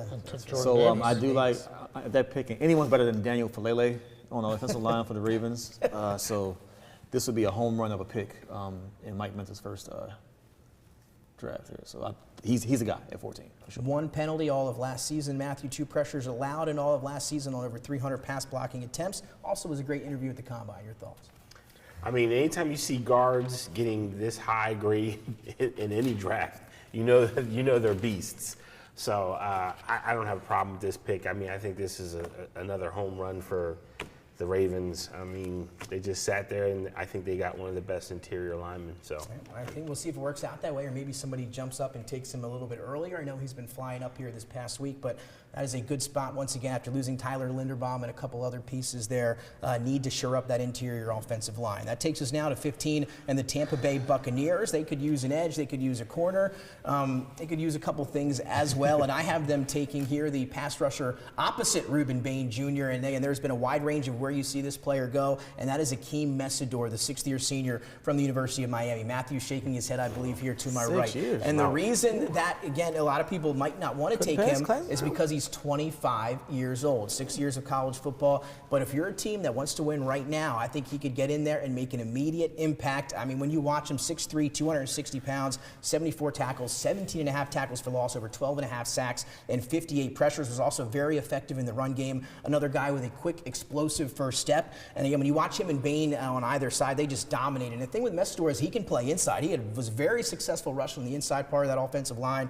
Very effective there. He's one of 2 players with at least 17.5 tackles for loss and 12.5 sacks. He forced 4 fumbles as well. So you think about it, great bend, closing speed, it's all there. One of my favorite pass rushers in the class, but the issue, guys, is he's 25 years old. That might throw some teams away, but I think for the Bucs here, they want to win right now, Martin. I think it's a good pick. Yeah, and doesn't he also have the Reuben Bain shorter arms deal? A little as bit, well? Yeah. Not as T-Rexy as Reuben Bain. I don't know what it is with Miami guys, but obviously, you can't overlook his production for one of the top teams in the country and everything. So that definitely plays to the NFL. And like you said, Todd Bowles, he's kind of in a win now situation. He fired pretty much all his assistants, so he would be the next to go. So if you're gonna take Messidor, you got to make sure that he's a guy who can contribute right away. And I think at that spot for the Buccaneers, I think he could. I wouldn't worry about his age that much because of his production. Plus, he can play in there with Vita Vea, and he's going to learn a lot from him. Yeah, well, that's right. One of the best run stoppers in the league. Matthew, your thoughts? What do you have here in the ranking, and where do you think he might go here in Akeem Messidor? I've seen him in the late 20s. I've seen him earlier than 15. And what are your thoughts? I mean, I have him as a first-round pick. I have him in the 20s. I mean, I don't know. I know everybody has their own view of the draft process as a whole. To me, taking a kid that's 25. Yeah. Oh, but, yeah, you're right. Family pension and everything else. Yeah.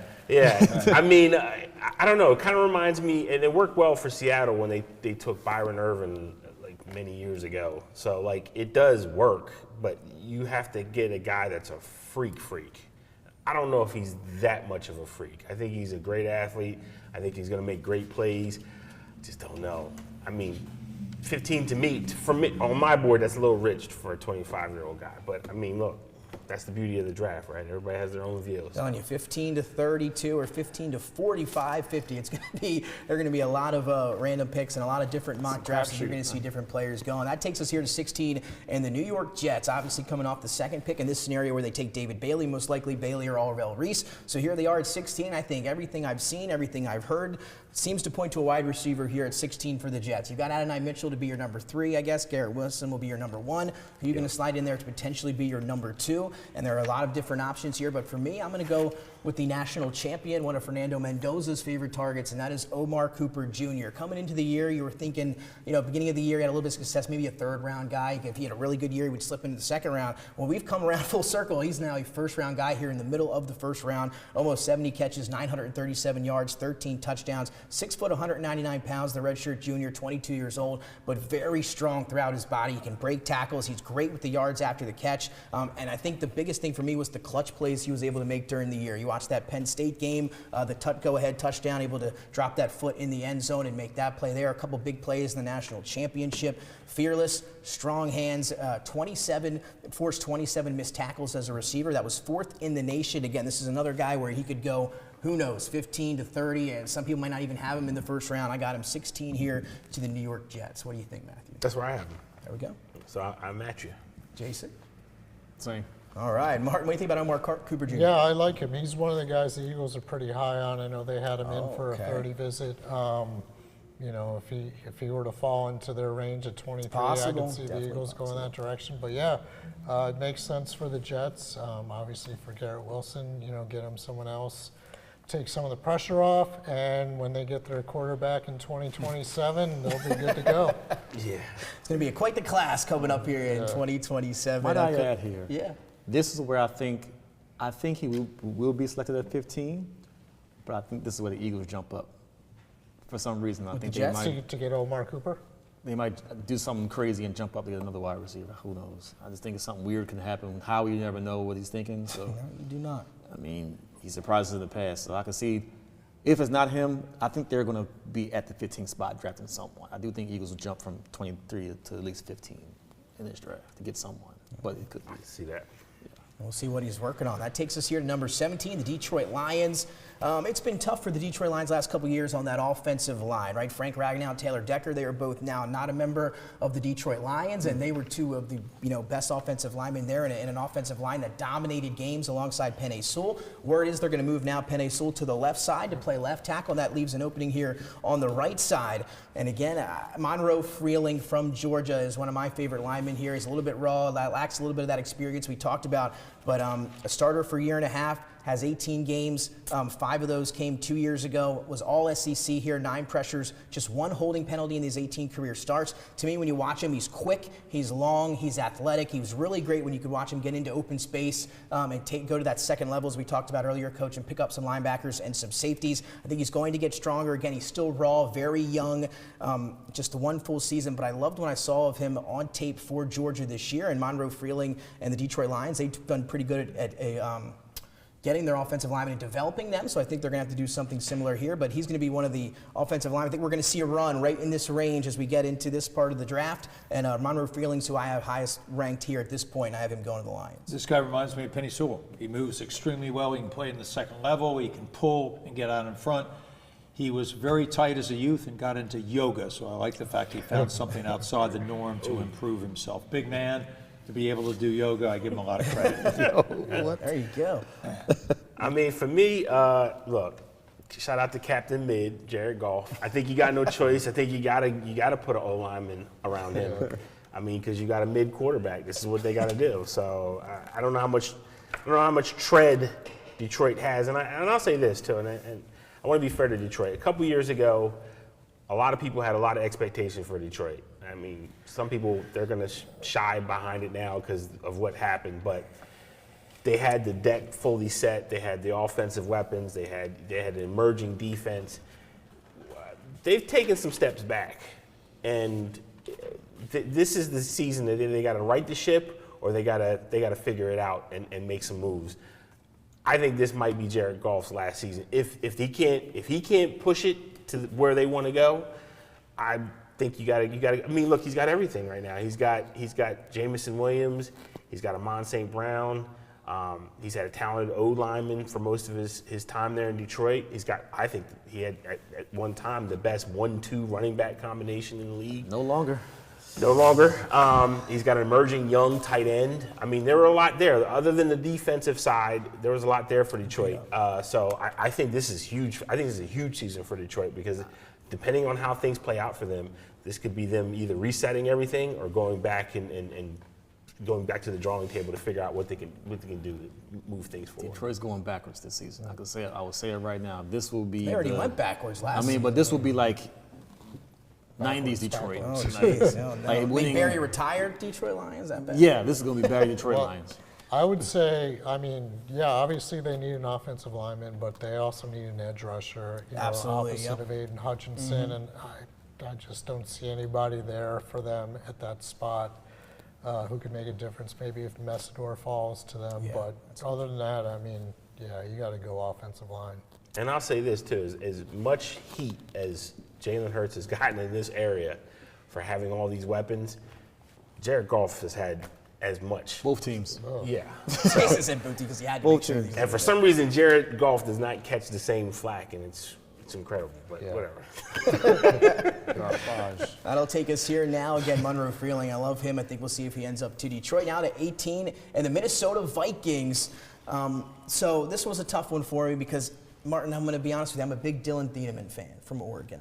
And I thought there might be a chance that the Eagles would take him if he falls there.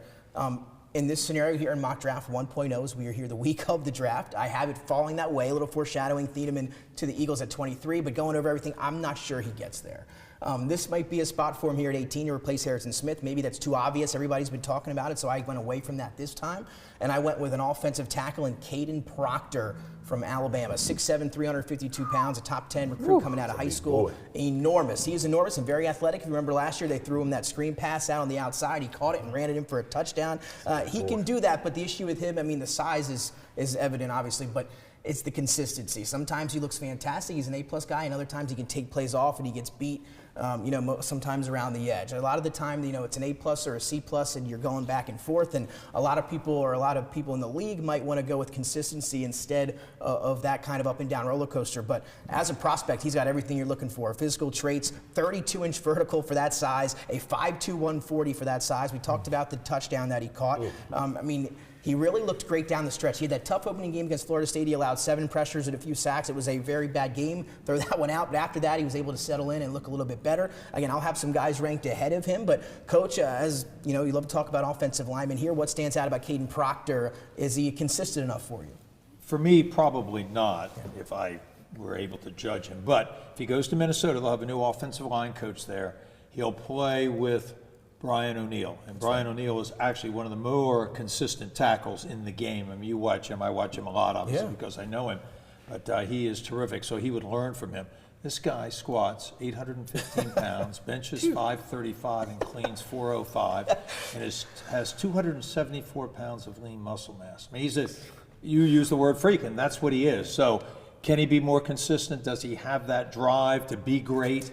If he's in the right environment, I think he can be, but that'll be up to him. But certainly as a specimen, I'm with you. I think that's what my thing is, Martin, I think a landing spot is going to be big for him, right? We've seen a lot of these guys when they have character question marks or some question marks about inconsistency, they'll go to a team that's not really set for them to develop, or a team that isn't the right fit, and then they kind of just erase from the planet there. Your thoughts here on Caden Proctor? Yeah, I think he's a guy you could actually move inside to guard, and I can think of one person who he would remind me of if that were to happen. His name is Mekhi. I was going to say Mekhi Becton. We were talking about him before the show. Another big boy.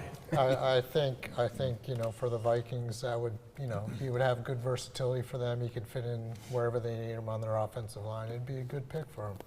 I'll take us now to 19 in the Carolina Panthers, guys. This is going to be an interesting one. One of the most polarizing players in the draft. I'm still not sure where I sit with this guy, but I have him going 19 here, and I think it might be on the later end, but we'll see. It's Kenyon Sadiq, the tight end from Oregon. I don't want to call him a tight end because he's more of a weapon. He can play in the H-back. He can play, in the backfield, in the slot. You can kind of put him wherever you want to put him. He's that kind of versatile athlete. Big Ten tight end of the year. 51 catches, 560 yards, 8 receiving touchdowns. Almost half of his yardage last year came after the catch. He ran that 40.438 for that size. That's just unheard of at 6'3", 241 pounds. Elite speed, elite explosiveness, 11'1" in the broad jump. He's just really come on. He had a great year last year with Dante Moore, who'll be back at it again next year. It's just, for me, he lacks the traditional size in terms of, height. He's only 6'3", but I think he's listed at 6'3". He looks a little bit shorter when you watch him out there playing for Oregon, but there's no denying the versatility, the explosiveness, the athleticism, the way he can make plays down the field, the way he can make people miss after the catch. You see the strength there on your screen now. He's just been a really tough grade for me and a tough evaluation. Where do you guys stand on Kenyon Sadiq? We'll see where he is on the big board, but for right now I got him going 19 here to the Carolina Panthers, who I hear are big fans of him. You got the right school, just the wrong position. I haven't taken the safety. Yeah, I like him more. I think the other issue is with Sadiq, and the reason why you're struggling with your evaluation, if I may be so bold, is because I think last year's tight ends were so good, and they were so polished coming in, and I think you see the warts on Sadiq a little bit. You wonder, he's not a slam dunk like last year's tight ends were in the first round. And look, tight end, I know it's a modern game, but tight ends going in the first round is still a bigger deal than people make it out to be. Like, you think about it, like a couple years ago, like Rob Gronkowski was a second round pick.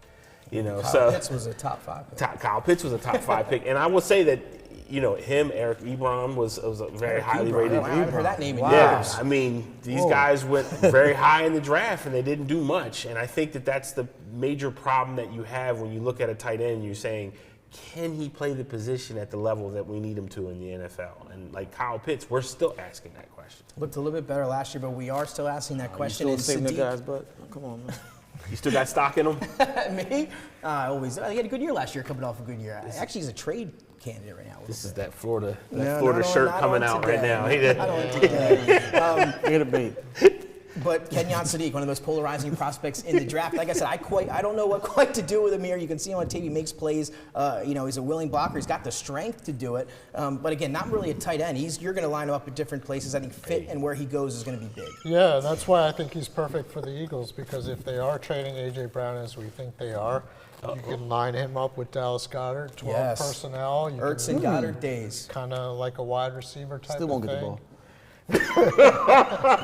Taking shots all over the place here today at the desk. Still won't get the ball. It's nasty work. So, I mean, if he's there at 19, I can see the Eagles trading up ahead of Carolina to get him. I like that. I think he Let's would clip be, that, Dennis. He'll get the screen. it would be a perfect situation for the Eagles, but, it depends on who you like and who's your flavor of the week. That's right.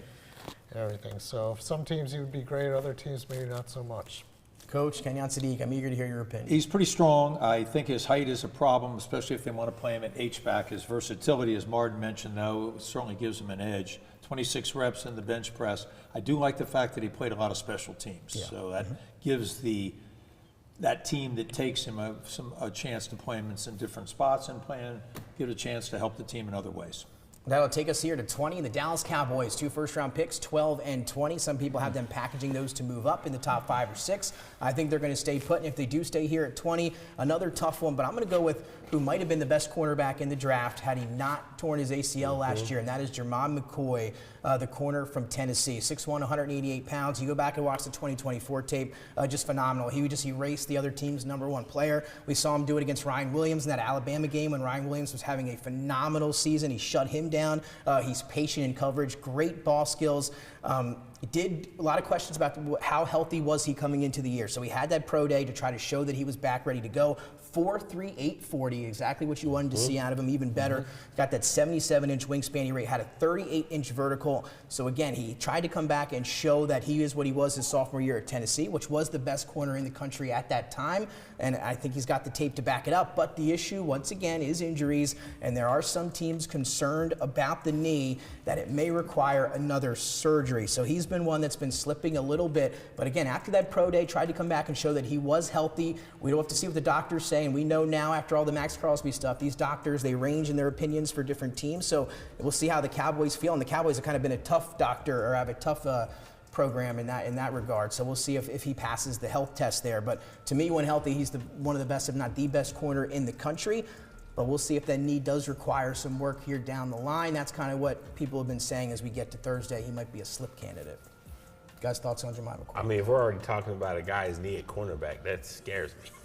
It's scaring other people too. I mean, look, I love Jerry. I hope he does do it. Need something. Then you come out there with you got Caleb Downs and Jason McCall, a defense that was horrible last year. You sure up some things there on the outside. No, for sure, if he can stay healthy. But I mean, if we're already, sitting there saying he might have to have another surgery, it's like, I don't know, man. I might pass on that. Well, let's see. You might see him fall into the second round, early second round, or late first round here as we get closer to Thursday. Definitely not a guarantee to go in the first. What do you think, Marty, about Jason McCall? Yeah, I mean, Dallas needs defense. If they have the 2 first-round picks, they got to go defense with both of those. Need a GM too. Yeah, well, there's always the Jerry factor, and I put nothing past those guys. So. Yeah, and again, they have stayed put, and give them all that you want, but they've drafted well in the last couple years. Yeah. They've hit some good draft picks, so we'll see if they can do that again this year. Coach, your thoughts? This guy's uber quick. My problem is, beside the injury, he had a lot of penalties downfield, a lot of holes. He'll be carrying a lot of bricks in practice. So we'll see if he gets better. Well, here we go, guys. 21-32 could go in any direction. This is where it's just kind of, again, pick who you think you might have here with the Pittsburgh Steelers. They need offensive line. I got them taking here Blake Miller, the tackle from Clemson, has been linked to the Eagles and a few things. I would love if he were somehow to get to Philadelphia there at 23 as well, or maybe if they do trade up. Senior right tackle, 6'7", 317 pounds, but can really move. Just 2 sacks allowed. He was a 4-year starter at right tackle, over 3,700 career snaps. That's right, you heard that correctly. He decreased the number of pressures each season that he started, only 9 pressures and 2 sacks in 2025. He's got great size. He's got great length.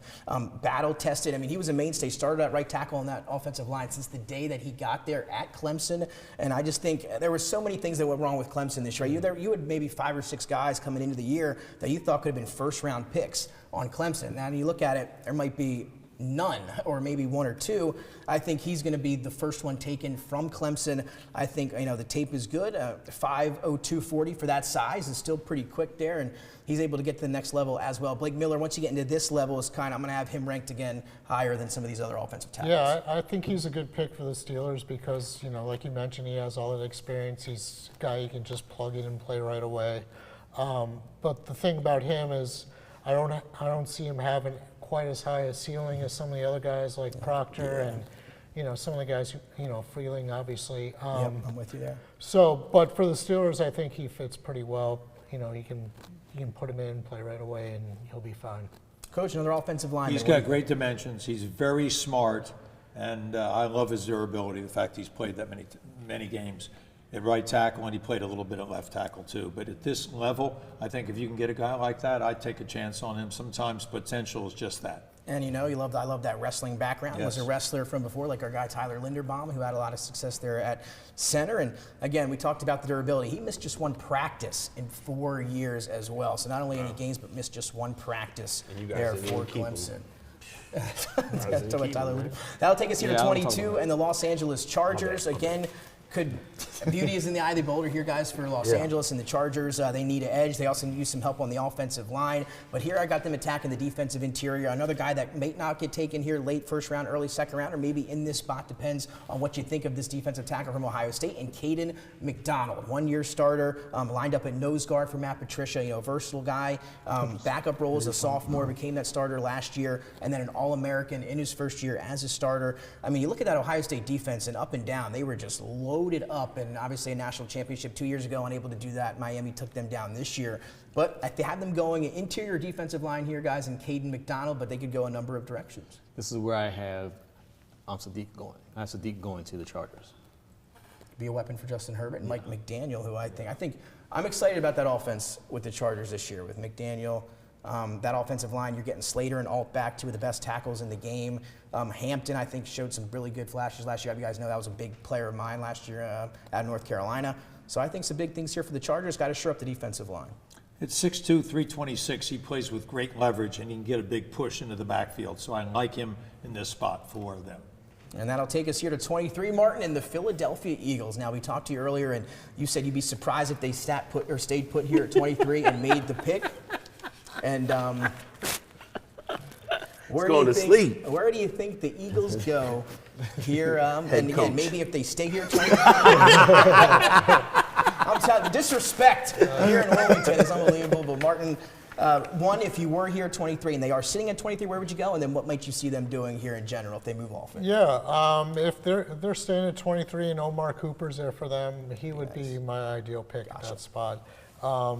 As far as Thiemann, he would be a guy I could see them trading back for. I don't know if they would take him at 23. I mean, it's interesting because they have never picked a safety in the first round of the NFL draft. Yeah, that's right. Yeah, but then again, they never, taken an inside linebacker in 47 years until last year when they got Jahad Campbell. So, I just don't see it. I mean, I know they kind of need a safety because they have Drew Makuba and they lost Reed Blankenship and free agency, and their other starters are meh.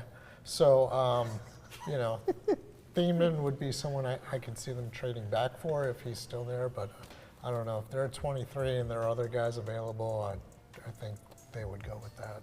I like him, Coach. Big-time playmaker on the back end. I mean, really a ball hawk. He goes up, makes some big-time interceptions, some clutch plays at Oregon. And, again, he's trying to rising up some boards here as of late. I don't know if he'll be there at 23. And like Martin, maybe he doesn't. Maybe he falls back. What do you think about him? Well, I like his versatility, and Vic loves versatile defenders. So that would be my plus for him. I mean, he's got the other credentials, but that would be a big plus. He can play in a variety of spots. And they do need help at safety for sure. Again, coming from Purdue, both his brothers were safety at Purdue, and then he was at Purdue as the third and then transferred over there to Oregon. That now takes us here to number 24, guys, and the Cleveland Browns, who we talked about at the top was 2 picks in the first round, offensive lineman and wide receiver. So in my scenario, I had them going offensive line first. So in this one, I would have them going wide receiver. But what do you guys have? I think one of you had them taking a receiver earlier. And where would you go here for this pick? But I'm going to go with Denzel Boston, the redshirt junior here, 6'4", 212 pounds. 2-year starter at Washington, played mostly on the outside, but waited his turn, was behind guys like Romo Dunze, Jalen McMillan, Jalen Polk, and then Jeremy Bernard, who ended up transferring to Alabama. So he stayed, waited his turn, got in there here in the last couple of years, and has really shown some flashes there. 14 of his 20 touchdowns came in the red zone. With that size, obviously going to be a big red zone target. Big body, big frame, uses it kind of like a basketball player to box out there, and some of those make some big catches in traffic. 3.1% drop rate, a big third down target, right? A guy that can move the chains, won't beat you with speed or a lot of yards after the catch, but he does have some shiftiness to make people miss. Better versus man than zone, obviously there in that scenario. Can he create separation down the field? That's what we'll have to wait and see at the NFL level. Again, a guy that's I think is going to be taken around this range of the first round. What do you guys think of Denzel Boston? Again, these receivers, once you get to this range, it's going to be interesting to see how the big board falls on Thursday. Could go a bunch of different ways, but Denzel Boston seems to be in this range here for the Cleveland Browns. One thing we know they won't take is a quarterback. They've done that too many times. But no, I agree with you. I think he's a good pick for them. They definitely need offensive talent. I mean, I think the defense has been solid there. It's offensively they've really struggled. So maybe this will definitely give them some chances. But I think, yeah, to your point, when you're picking this low in the first round, you're just really trying to take best fit and best player available. I think he's at that. Yeah, a couple of receivers maybe around that area here. What do you guys think? Receiver there for Cleveland? Yeah, definitely a receiver.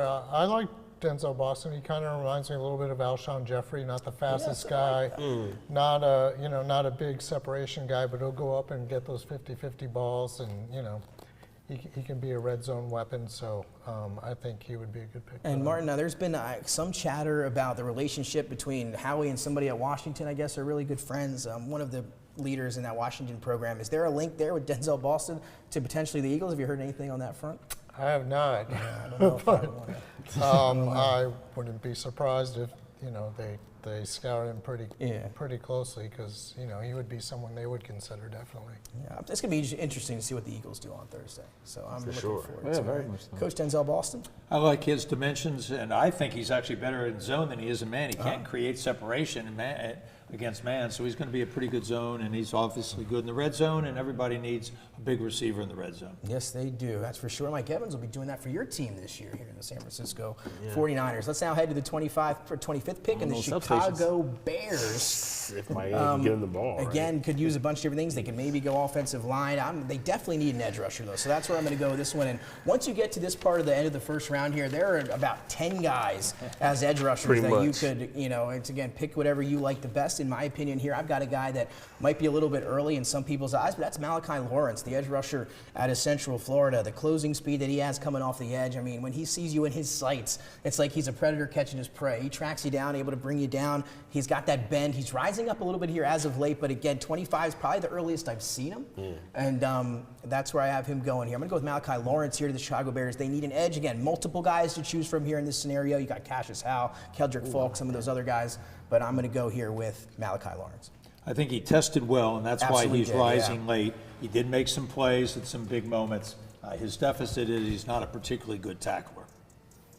Yeah, he's a guy, when this whole process started, he was being talked about third round and everything. One of those guys, yeah, late second. Here he is, not only in second round, but, being talked about late first round. Yeah, we'll see what happens. I mean, the Bears definitely need help on that defensive line, so if they can get him, that would be a good pick for them. Takes us to 26 guys in the Buffalo Bills. So they had traded for DJ Moore here. They gave up that second-round pick, so no second-round pick this year, but they're able to cross off one of those needs in the wide receiver room. So there are a few different ways or things that could happen here, guys. 26, I think, for the Bills.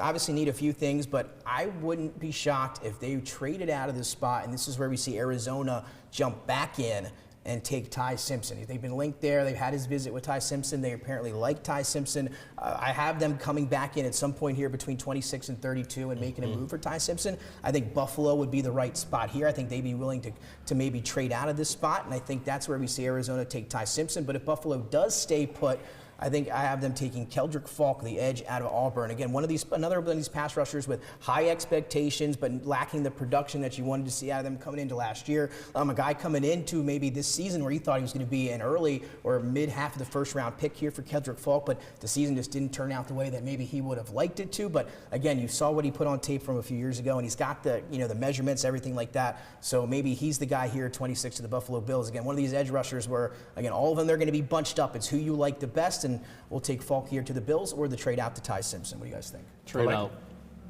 Trade out, yeah. Trade out because Brissett wants QB1 money. He's been demanding more money in his contract. Brissett wants more money in his contract. Brissett who? He's not getting that. That's a quarterback. I think that's the only quarterbacks in that room right now. Jacoby Yeah. Brissett and Gardner Minshew are the only. No, correct. he wants more money in his contract. Yes, he does. Yeah, he wants more he money. wants- Yeah. So I think you trade the. Get him a value meal at McDonald's. Yeah, you trade. I think Arizona, get back in the first round to get Simpson because Jacoby, for his career, we know that he's good in spurts. He may give you a good 5 or 6 games, but after that, it's a crapshoot. So if you can get 5 or 6 games out of Jacoby and then you get a quarterback like Simpson, he's good in 5 or 6 plays, and then it's a crapshoot. I mean that too, but I think you can. Simpson has a chance to play this year if this is what Arizona does and gets in from the Bills pick. Because I don't think Jacoby can play a whole season. And again, Coach Ty Simpson, people want to get back in that first round so they can get I that hear fifth-year option. That's what teams want. How do you feel about Ty Simpson? Again, this is a mock draft, not where I have him on my big board. Where is he on your board, and would you take him here in the first round? I would not. I think Simpson's a second round, wherever, 35 to 50. If you're talking about Buffalo, they need depth on defense. They've had so many injuries over the years, and their defense is weak. So Falk would be a nice filler in there, just gives them another piece to play with on that defensive line. Martin, thoughts on Keldrick Falk or what Buffalo wants to do? Yeah, if you're Buffalo, I could definitely see them moving out. I mean, I could see a team like the Jets trying to get back in that first round. Absolutely. They have the extra picks there. They traded their third-round pick to the Eagles, so they don't have that. Oh, I'm sorry, I'm in the wrong round. But, yeah, I mean, I could see the Jets trying to get him, I think it's going to be a battle between the Jets and the Cardinals. Who's going to get up first? They both want him. I think the Cardinals are linked a little bit more to him. I think they'd be more obligated to move up and get him. But I think what Martin said, I think the Jets are picking at 33. And if you're the Cardinals, do you try to jump back in, in front of that? You have to jump back in front of that pick at some point. Because I think at 33, the Jets would take him if he's there. Right. So we'll see what happens and see if they can trade back up and go get their guy. But again, we'll see when the rankings come out Thursday. Do you guys think Ty Simpson's a starter in the league? No. But I know the Bills need a clutch player because Josh Allen isn't one. But Oh my goodness, Josh Allen's taking shots over here tonight. I mean, my goodness. I'm joking. He just got married. Give him a break. I mean, he stole the MVP from Lamar. So I'm still stole the MVP. Oh my goodness. All right, let's go to 27 and talk about Matthews. San Francisco 49ers. Some team needs for them on the defensive line and the offensive line. And here I've got a tackle that slips to him. Your guy from the other side of Spencer Fano. I don't know if he'll make it this far. I'm going to go with Caleb Lomu, the left tackle for Utah. So Fano moving over to right tackle to allow Lomu to get to that left tackle spot. 12 starts, 0 sacks allowed last year. His 2-year starter there at left tackle. First team All Big 12 last season. 4.99 40, 33 3/4 arms. Got the 82 though and a half wingspan. So you love to see that. Above average quickness. Again, more of a traits guy that as he gets older and develops, he'll get even better. But does have some of the traits you're looking for here, Coach, out of an offensive lineman. Well, I think I've heard that they're going to try to re-sign Trent Williams for 1 more year. So this would be a great place for a young player like this to work, work behind him. He'd learn so much in a year or two if Trent is able to play. Now Trent gets hurt a little bit. So he'd be a nice filler in there, and they need some help on the offensive line to keep Christian McCaffrey going and also obviously protect Purdy. So I think this would be a really nice choice from good athlete, solid, very dependable. Matthew, what do you think? I like it as long as it's not Florida Gator wide out, so I'm good. I've been getting heat about Ricky Pearsall now for years. Yeah. He says that when he's healthy, hasn't been healthy. When he's healthy. He's looked good when he's been on the field. That takes us to 28 and the Houston Texans when here. He's not shot. Defensive or offensive line I have going here for the Houston Texans. Also some knee injuries there as well. So hopefully he's healing up. I'm going to go with here the offensive tackle here from Arizona State to Houston. They need to shore up. How you say it? It is Iheanacho, I believe. Pronunciation key for this. 6'5", 322. He just started playing football 4 years ago. Another one of those guys with the traits that if you can really, develop him the right way, he could really be a good player. Again, maybe not somebody you start here initially in year number 1, but again, has the traits to become a starter at some point early in his career, has improved each of the last 3 seasons, 0 sacks allowed. Was also one of the standouts during the Senior Bowl. I love watching the Senior Bowl here. And in the last couple of years, we're seeing a lot of those guys that had success down in Mobile have really had some effects here early on in their NFL career. So I've got Max Iheanacho here, the tackle for Arizona State, going to the Houston Texans, who desperately need some help up front. Martin? Yeah, I'm not sure if he's first rounder. I don't ready to be that guy and contribute right away. He's a guy I think you need to develop. I don't know. I don't know where Houston goes necessarily, but I'm not sure if he's what they need, because they're kind of a win now type of team. They definitely are. They have some questions about their quarterback, who all of a sudden was throwing a ton of interceptions. 7 in that playoff. Yeah, so it's a tough pick for them. I don't know what they do there. Maybe offensive line, again, defensive tackle or defensive interior line, something like that. The defense was so good last year. Coach, what do you think? Well, they need to help Stroud with the run game. So if this guy is as good as maybe they talk about, that's what they need. They got to get running backs and keep them healthy, and they've got to have an offensive line that can give Stroud some other options other than just throwing. Here we go, guys, to the Kansas City Chiefs now here at 29. This pick they get from the Los Angeles Rams in the Trent McDuffie trade. Again, maybe we have them taking, I had them taking offensive lineman there at 9 overall, so maybe attack the defensive side of the ball. I'm not sure if there's a receiver here maybe they like, but I'm going to go with one of the cornerbacks, and this could be a Colton Hood pick, the other quarterback for Tennessee who's rapidly rising up the boards, but I'm going to go with Chris Johnson, the cornerback from San Diego State. Really productive junior season, but really had a great year last year in his senior year. Another guy that's been rising up here as of late, but there are multiple guys when you get into this range, as I'll keep saying, and we'll see how it's finalized on Thursday, but there are a few cornerback options here in this spot, and this one for me is going to be Chris Johnson from San Diego State for Kansas City, who gets offensive line and then some help on the back end there in the secondary. I'm not at that. I mean, it's between him and Colton Hood, I think, though. Yeah, and that's what it could be. Yeah, I mean, I would not be shocked if it's Colton Hood. There are a couple other options for sure there. Yeah, maybe wide out. And another guy is Emmanuel McNeil Warren from Toledo, who is kind of making his way up there, the long, rangy safety there from Toledo, an expert. He forces a ton of fumbles. He's great at ripping the ball out. He practices the peanut punch all the time. You saw that a lot on tape.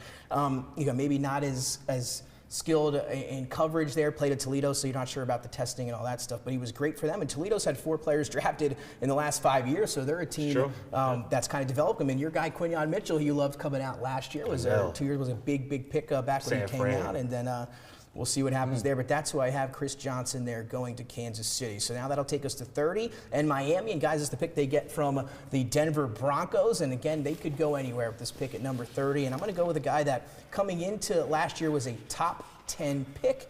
And that was Peter Woods, the defensive lineman from Clemson. Another one of these guys that severely underachieved this year for the Clemson Tigers. Again, 5 or 6 guys that could have been first-round picks, including quarterback Clayton Klubnik, but none of that worked out. They had a very down year. All these guys that were supposed to be first-round picks are now slipping into the second, into the third round. But with a lot of question marks in this draft, guys like Peter Woods, I think are going to actually sneak back up a little bit due to the production we saw in 2024 and the stuff that they were able to do 2 years ago, because that tape's still out there, and it was really impressive there. Again, potential top 5 pick entering his junior year. Did not show up, though, as you would have liked this year, but maybe a guy that the Dolphins could take a chance on here at 30. He's super twitchy. He's got great leverage. So if he gets back to the 24 production level, he could be a really good player for them. And they need some help, as we all know, in a lot of different positions. Yeah. Defensive line would be a big one. I don't know. I'd go wide receiver again. Malik Washington's all alone over there. And again, there are some guys. Another one, to your point, Mark, would be KC Concepcion. I think he's been in that range. If Zion Young. The rusher from Missouri. Yeah, it's another guy that's right in that mix there as well. Yeah, Zion Young. And that's, again, once you get those guys like Cassius Howe, Keldrick Falk, we talked about a few other ones. I mean, all those pass rushers that have a few flaws, again, it's going to be like who you think is going to be the best player. It's going to be an interesting Thursday night here in the back half of the draft, and that takes us to 31 and the New England Patriots. And to that on cue, I got them taking an edge rusher here from Texas A&M in Cassius Howe, the redshirt senior. Obviously, I think, or ideally, I think they've been linked to some offensive line, but you're not going to get one here at 31, or at least one that maybe you would have. So maybe they try to trade up and grab one, but I think they need some edge rush help there on the outside. Patriots only generated 35 sacks last season. That's tied for 22nd in the NFL. So Cassius Howe lacks a little bit of that arm length and stuff like that. Could make him fall a little bit, but he is a good pass rusher here for Texas A&M. He had a good season. Yeah, absolutely. Why not? You know, you got a strong interior defensive line with Milton Williams, the ex-Eagle, and everything. You know, they were a Super Bowl team. They had a really good defense. Why not build? Sure. Well, you guys, your thoughts here on the right side of the table for New England and Cassius Howe? I mean, like I said, could be in a couple one of those other pass rushers. You got Edwards from Clemson still on the board. A couple other guys you mentioned, Zion Young. Yeah. So again, pick your. I think defense is definitely the way they're going to go. Again, it's going to be interesting because we'll know based on this pick how confident they are about A.J. Brown. Because if they pick a wide out, then you know maybe they're not that confident on the trade. But I do think it's a defensive player. I think they definitely have to improve that side. So. Yeah, I agree. I don't have a problem with this. I don't have a problem with Zion Young. There's, you know, to your point, there's like 40 different guys that can go in this first round. So, right in that range of edge rusher, Jason, how do you feel about it? I mean, any defender, really, at 31, I think New England needs to shore up that side of the ball. Yeah. I think offensively they're pretty solid right now. Especially with the addition of A.J. Brown. I mean, but even without A.J., I think they're still decent. Yeah. So. I mean, A.J. would put them over the top, but I think even without A.J. Brown, they're still a decent offense. So it's just a matter of showing up the defense to know, can you have people who are interchangeable, but making sure that you have solid depth at positions on defense. I think that's the name of the game for the Patriots. And we'll see what they do. Again, also a candidate to move up or down, like everybody else seems to be here coming up on Thursday night. That takes us to round out here the first round in our mock draft special with number 32, the Super Bowl champions, the Seattle Seahawks. So obviously we know about Seattle. Kenneth Walker now is a member of the Kansas City Chiefs after winning the Super Bowl MVP this past season. And obviously Zach Charbonnet tore his ACL late in the season for Seattle. So he's going to miss a majority of the upcoming season. I believe the only running back they have now who would be capable of carrying that load will be Emmanuel Wilson, who they signed from Green Bay here in the offseason. And they need somebody to take a bulk of that work here in the run game. They're a team that has to get out to a hot start, obviously trying to repeat a team that with Super Bowl aspirations. And I think Jadarian Price, the running back from Notre Dame, 5'10", 208 pounds. I mean, was an impact kick returner as well. He was great with the ball in his hand. As a pure rusher, he's got it. He was great running the ball, opposite of Jeremiah Love. Obviously, Jeremiah Love was the pass catching back in that system. I think maybe one target, if I have it correctly here, for Jadarian Price in his entire time playing for Notre Dame. So not a guy that's going to catch a lot of passes there, not going to be a guy you have on third down. Teach that. But he's going to be a ball carrier that can be very effective with the ball in his hands. Again, a first-round grade on this running back. And to me, there's a huge drop-off. Once you get past Price, there is a monumental drop-off to the next best running back in the class. So this is it to finish up the first round. And again, some people have 6 running backs that are draftable in this class overall through 7 rounds. So I think Jadarian Price here, a good look for Seattle at 32, Coach. This guy doesn't have a whole lot of reps in him, so he's probably got great legs. He isn't beaten up, and I like that about him. Yeah. I love your point about he ran 3 kickoffs back, and I love that, so it gives him a lot of versatility. He's also a very patient runner, and if you watch some tape on him, when this guy decides to go, he has a burst and can take a gap. He just needs a little bit more experience. He did fumble a little bit, as you mentioned, but I love those 3 things about him. So if you're a backup running back, and you're going to be drafted in the first round, that's pretty amazing. So you've got to have some goods to go, and this guy might be the real deal. He had 18 total targets in college, guys, so not a lot of, big-time pass catcher. Coach mentioned the ball security, had some fumbling issue 4 times in the final 24 games, but with the ball in his hands, he's pretty electric. No, I think it's a great pick for Seattle. And to your point, I think the running back position being so undervalued and poor in this draft, I mean, you got to pick guys where you can get them. And I think if you wait, he's not going to last that long. I think he's going to be going fast. Again, I think he's a perfect fit here with Seattle, Martin, and they need him desperately. Oh, absolutely. This is like, one of those dream situations for the Seahawks. They're picking at the end of the first round, and they're like, wow, we can get the second best running back in the draft, and this guy's really good, and he's got little wear on his tires, so to speak. I think it's a great pick for them, and they're going to need him because, like you mentioned, Charbonnet is probably not going to be ready for the start of the season, and Walker's gone. So plug him in, let him go. That's right, plug and play for sure. And we talked a little bit about it there, Coach. 0 starts in college, as you mentioned, no tread. Just reached 15 offensive snaps just once in 41 games played. So he is fresh and ready to go, and he will be a Seattle Seahawk in this mock 1.0. So that'll do it here. We've been through all 32 picks, guys. We'll put a bow on it here. Final touches. Coach, what are you looking forward to on Thursday night? A lot of uncertainty, probably a lot of trades, Yep. and then what happens from whatever it is, 17 to 50 or 20 to 50. I think it'll be very interesting, and all these great mock drafts. You guys do a great job of preparing yourselves. Who knows, but I think it's been a really fun show. Always good working with everybody here. Last year, we had a very successful, I think we were ranked, I had the one that was 4th at the time in the country last year. This year, making no such promises. I have no feel at all, really, for this one, so we'll see how it unfolds, Martin, but it should be a fun Thursday. Oh, yeah, this is going to be crazy. I think there are going to be more trades in the first round than we've seen in like several years. And it would be kind of funny, like everyone going back through their mock drafts and see how they did. To rip this one up, who knows? Look, guys, going to be fun. Again, Niners and Ravens with some big picks coming up here in the first round. Yeah, I'll be in Baltimore at the Ravens. I should have known. There you go. There you go. Jason. I'll be home. You're a serious man. You getting crab fries? Crabs, not crab fries, actual crab itself. Oh, actual crab. Chicken Pete's, that's up in Philly. That's a Philly thing. Actual crabs, seafood. All right, well, that is going to do it for us here. Special thanks to everybody who tuned in for our mock draft special. Again, one of our favorite shows that we get to do each and every year. Draft now less than 48 hours away. Going to be a fun one. So again, for all of us here at the desk, for the Coach Bill Harmon, Martin Frank, Jason McCall, and Matthew Maurer, I'm Nick Allison-Drini. Thank you guys so much. A special shout out to Dennis Pritchard, who put the whole thing together, as always, running everything from behind the glass, along with Ivan as well. So special thanks to the entire crew here at DETV. Mock 1.0 is in the books. Everybody enjoy the NFL draft on Thursday night.